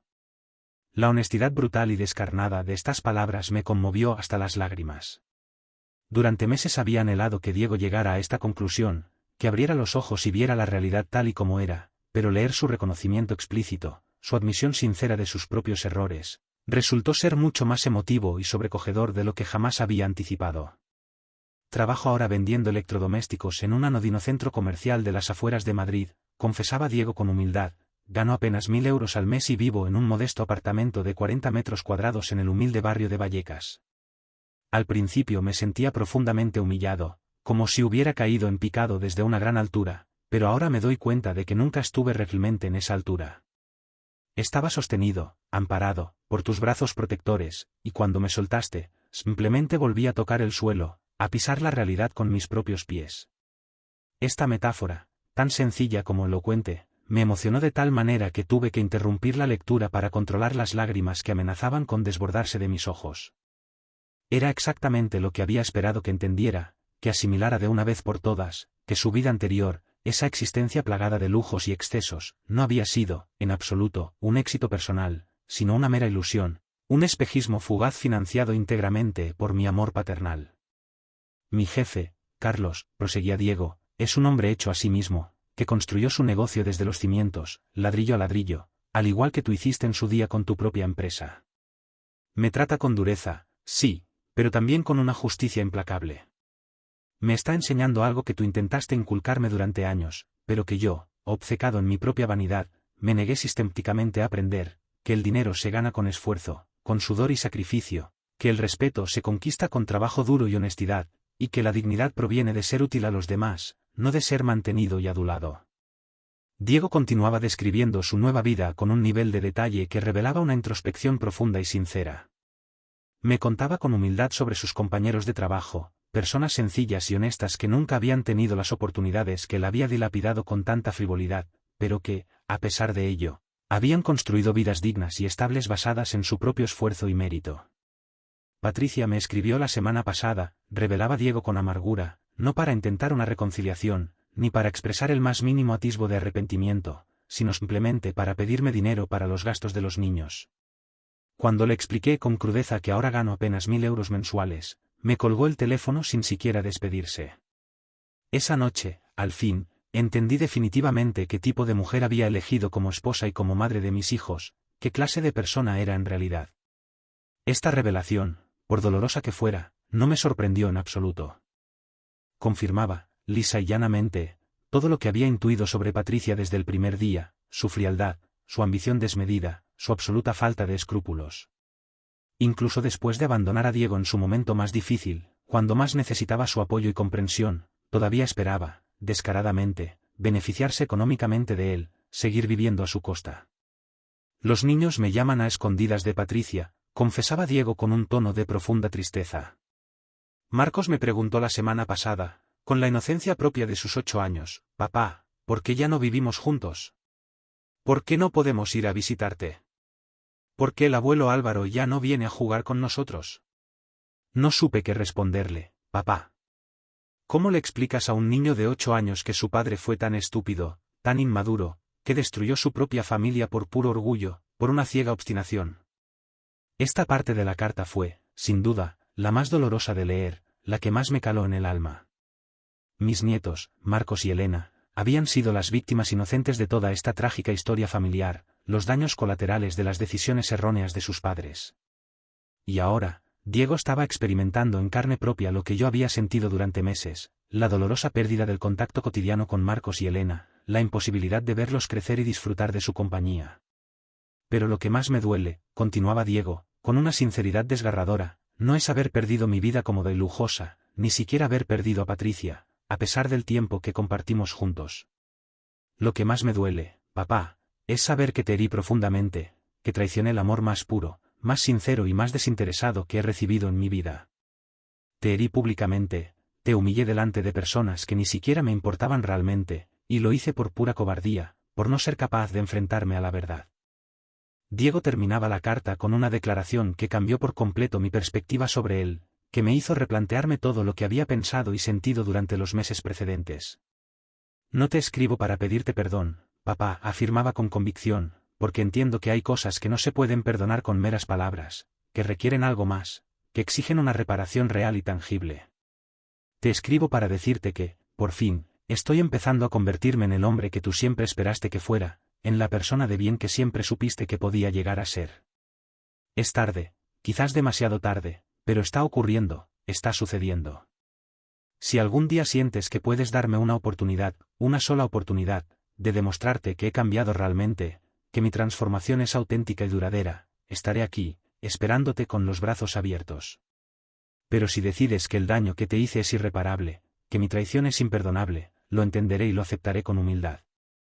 Has sido el mejor padre que un hijo puede tener, y yo fui, sin duda, el peor hijo que un padre puede merecer. Cuando terminé de leer la carta, permanecí sentado en mi estudio durante más de 1 hora, completamente absorto, procesando las emociones contradictorias que me embargaban y luchando por poner en orden mis pensamientos. Por un lado, sentía una profunda satisfacción al constatar que Diego había aprendido, al fin, las lecciones que había intentado inculcarle durante décadas, que había comprendido el valor del esfuerzo, la importancia de la humildad y la necesidad de asumir la responsabilidad de sus propios actos.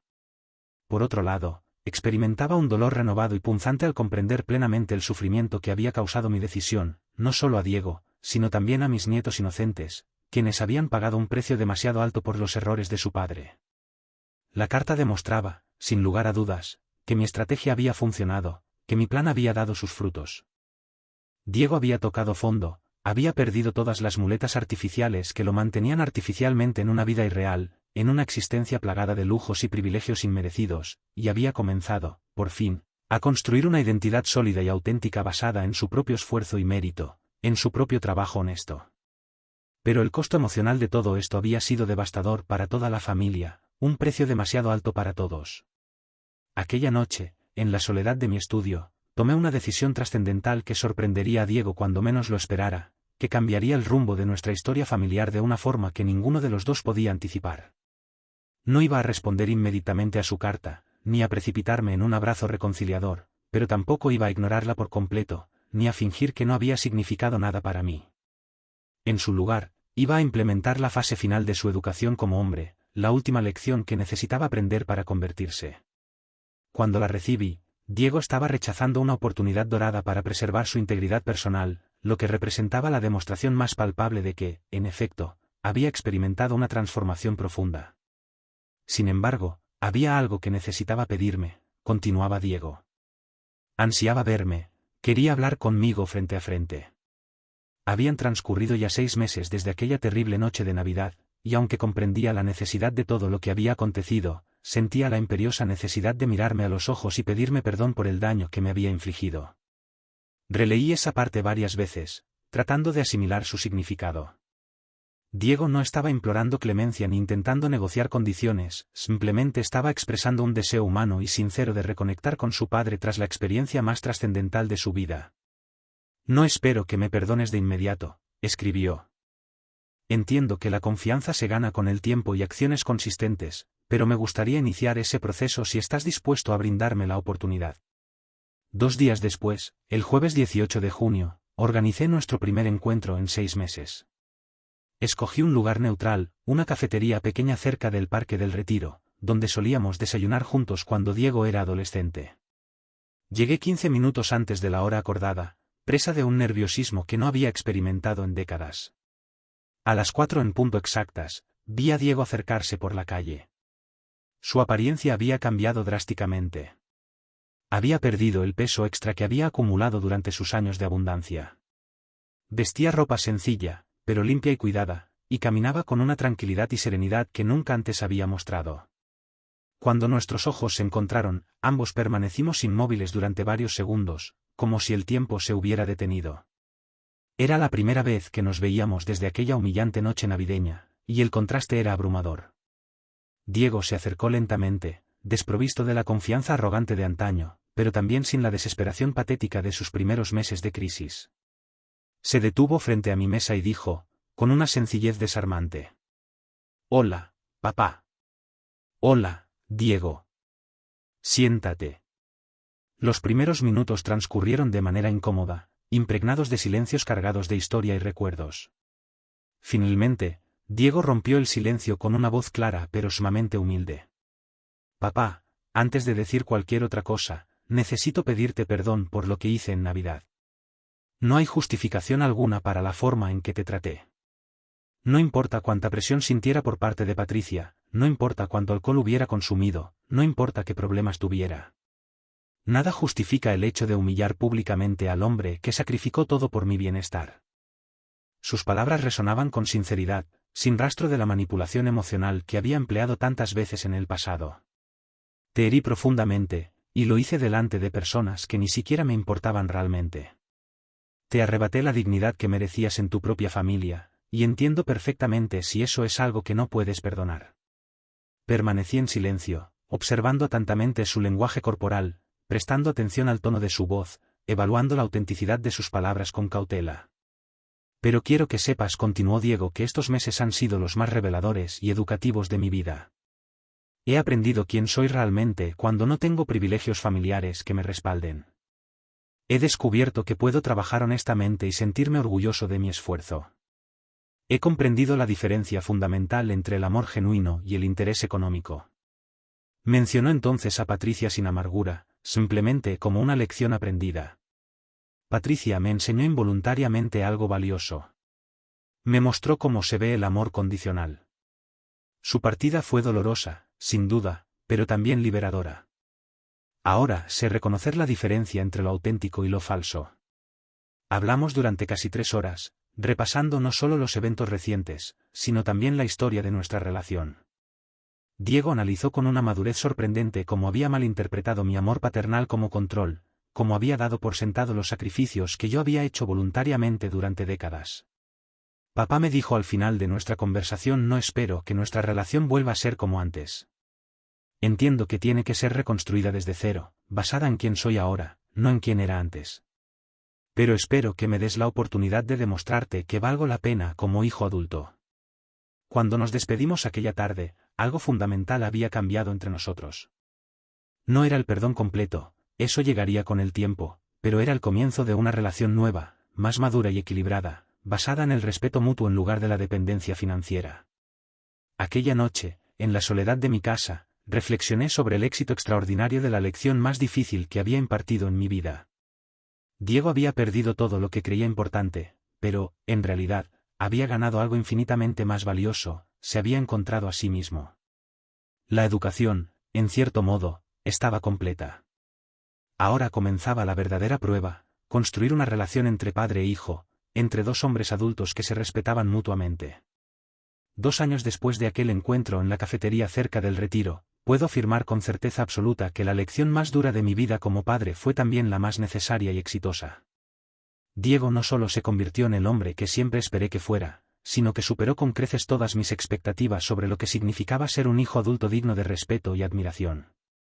El proceso de reconstrucción de nuestra relación fue gradual y constante. Durante los primeros meses después de nuestro reencuentro, nos veíamos cada 15 días para almorzar, encuentros tranquilos y serenos, donde Diego me contaba sobre su trabajo, sus reflexiones, sus planes modestos pero realistas para el futuro. Nunca me pidió dinero, nunca insinuó que necesitaba ayuda financiera, nunca intentó acelerar el proceso de reconciliación. En septiembre de 2023, Diego tomó una decisión que confirmó definitivamente su transformación. Se mudó a un apartamento ligeramente mejor en Carabanchel, pero financiado completamente con sus ahorros personales. No aceptó mi oferta de ayudarle con la fianza, insistiendo en que necesitaba demostrar que podía mejorar su situación por sus propios medios. Papá me dijo durante uno de nuestros almuerzos mensuales durante años: confundí tu generosidad con mi capacidad. Ahora necesito construir mi autoestima basándome en mis propios logros, no en lo que tú puedes proporcionarme. En diciembre de 2023, exactamente un año después de aquella terrible Navidad, Diego me sorprendió con una invitación inesperada. Papá, me gustaría que celebráramos la Navidad juntos. Nada extravagante, solo tú y yo en mi apartamento. Cocinaré yo mismo. Acepté la invitación con una mezcla de emoción y curiosidad. La Navidad de 2023 fue todo lo contrario a la del año anterior: íntima, auténtica, llena de conversaciones profundas y agradecimiento mutuo. Diego había preparado una cena sencilla pero exquisita, con un cuidado esmero. Había decorado modestamente su pequeño apartamento, y me regaló algo que valoré más que cualquier presente costoso: una carta donde documentaba todo lo que había aprendido durante su año de transformación. Este ha sido el año más difícil y más valioso de mi vida, escribió en esa carta navideña. Perdí todo lo que creía importante, pero encontré todo lo que realmente importa: dignidad personal, trabajo honesto, relaciones auténticas y, sobre todo, un padre que me amó lo suficiente como para enseñarme las lecciones más duras cuando más las necesitaba. En abril de 2024, Diego finalmente aceptó convertirse en socio minoritario de Carlos, pero con condiciones que él mismo estableció.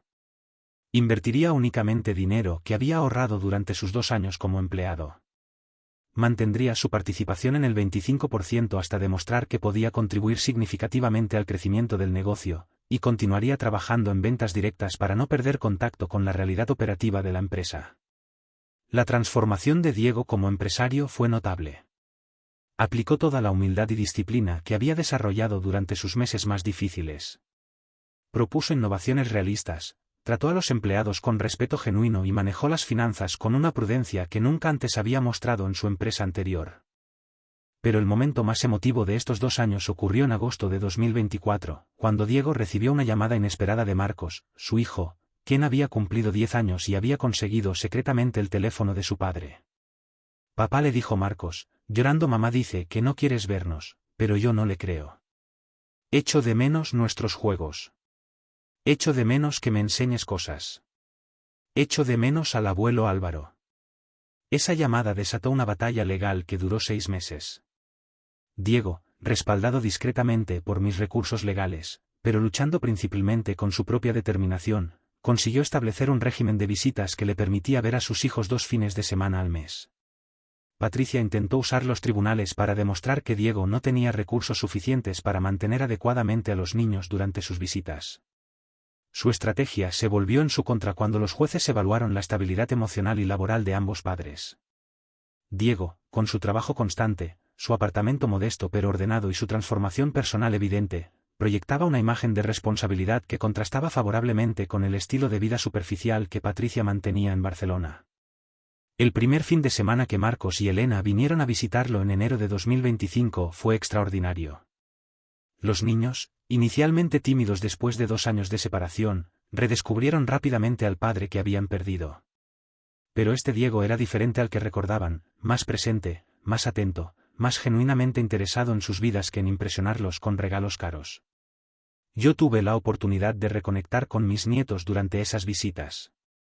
La primera vez que Marcos me vio después de 2 años corrió hacia mí gritando: «Abuelo Álvaro, papá me dijo que tú nunca dejaste de querernos, aunque estuviéramos lejos».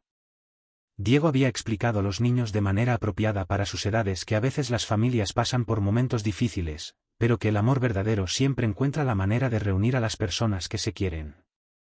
Ahora, mientras escribo estas reflexiones finales, puedo afirmar con seguridad que Diego se ha convertido en el hombre y el padre que siempre supe que podía ser. Trabaja honestamente, vive modestamente, pero con dignidad. Trata a sus hijos con amor auténtico y me respeta como padre, sin la dependencia enfermiza que caracterizó nuestra relación durante tantos años. La lección que aprendí como padre es que a veces el amor más profundo requiere las decisiones más dolorosas. Permitir que Diego experimentara las consecuencias completas de sus acciones fue brutal para ambos, pero fue la única manera de salvarlo de una vida de mediocridad disfrazada de éxito. Patricia, por cierto, terminó separándose de Jordi Cabrera cuando él descubrió que los gastos educativos de Marcos y Elena no los pagaba él, sino yo. Su nueva relación se desmoronó exactamente igual que su matrimonio con Diego. Cuando el dinero desapareció, el amor también se esfumó. Diego me dijo recientemente algo que resume perfectamente lo que hemos vivido juntos. Papá, durante años pensé que ser tu hijo significaba tener acceso a tu dinero. Ahora sé que ser tu hijo significa llevar tus valores, tu integridad, tu capacidad de amar incondicionalmente. Ese es el único legado que realmente importa. El hijo que humilló a su padre en una mesa navideña por orgullo y estupidez se convirtió en el hombre que ahora organiza esas mismas cenas navideñas con gratitud y sabiduría. La lección fue completa, la transformación fue real y el amor paternal más profundo finalmente encontró su recompensa más valiosa, un hijo que se convirtió en alguien digno de respeto y admiración. A veces, para salvar a alguien que amas, tienes que estar dispuesto a perderlo temporalmente. Fue la apuesta más arriesgada de mi vida, pero también la más exitosa. Si te gustó esta historia, dale like al vídeo, suscríbete al canal y comparte tus impresiones en los comentarios. Para escuchar la próxima historia, haz clic en la caja de la izquierda. Gracias por vernos.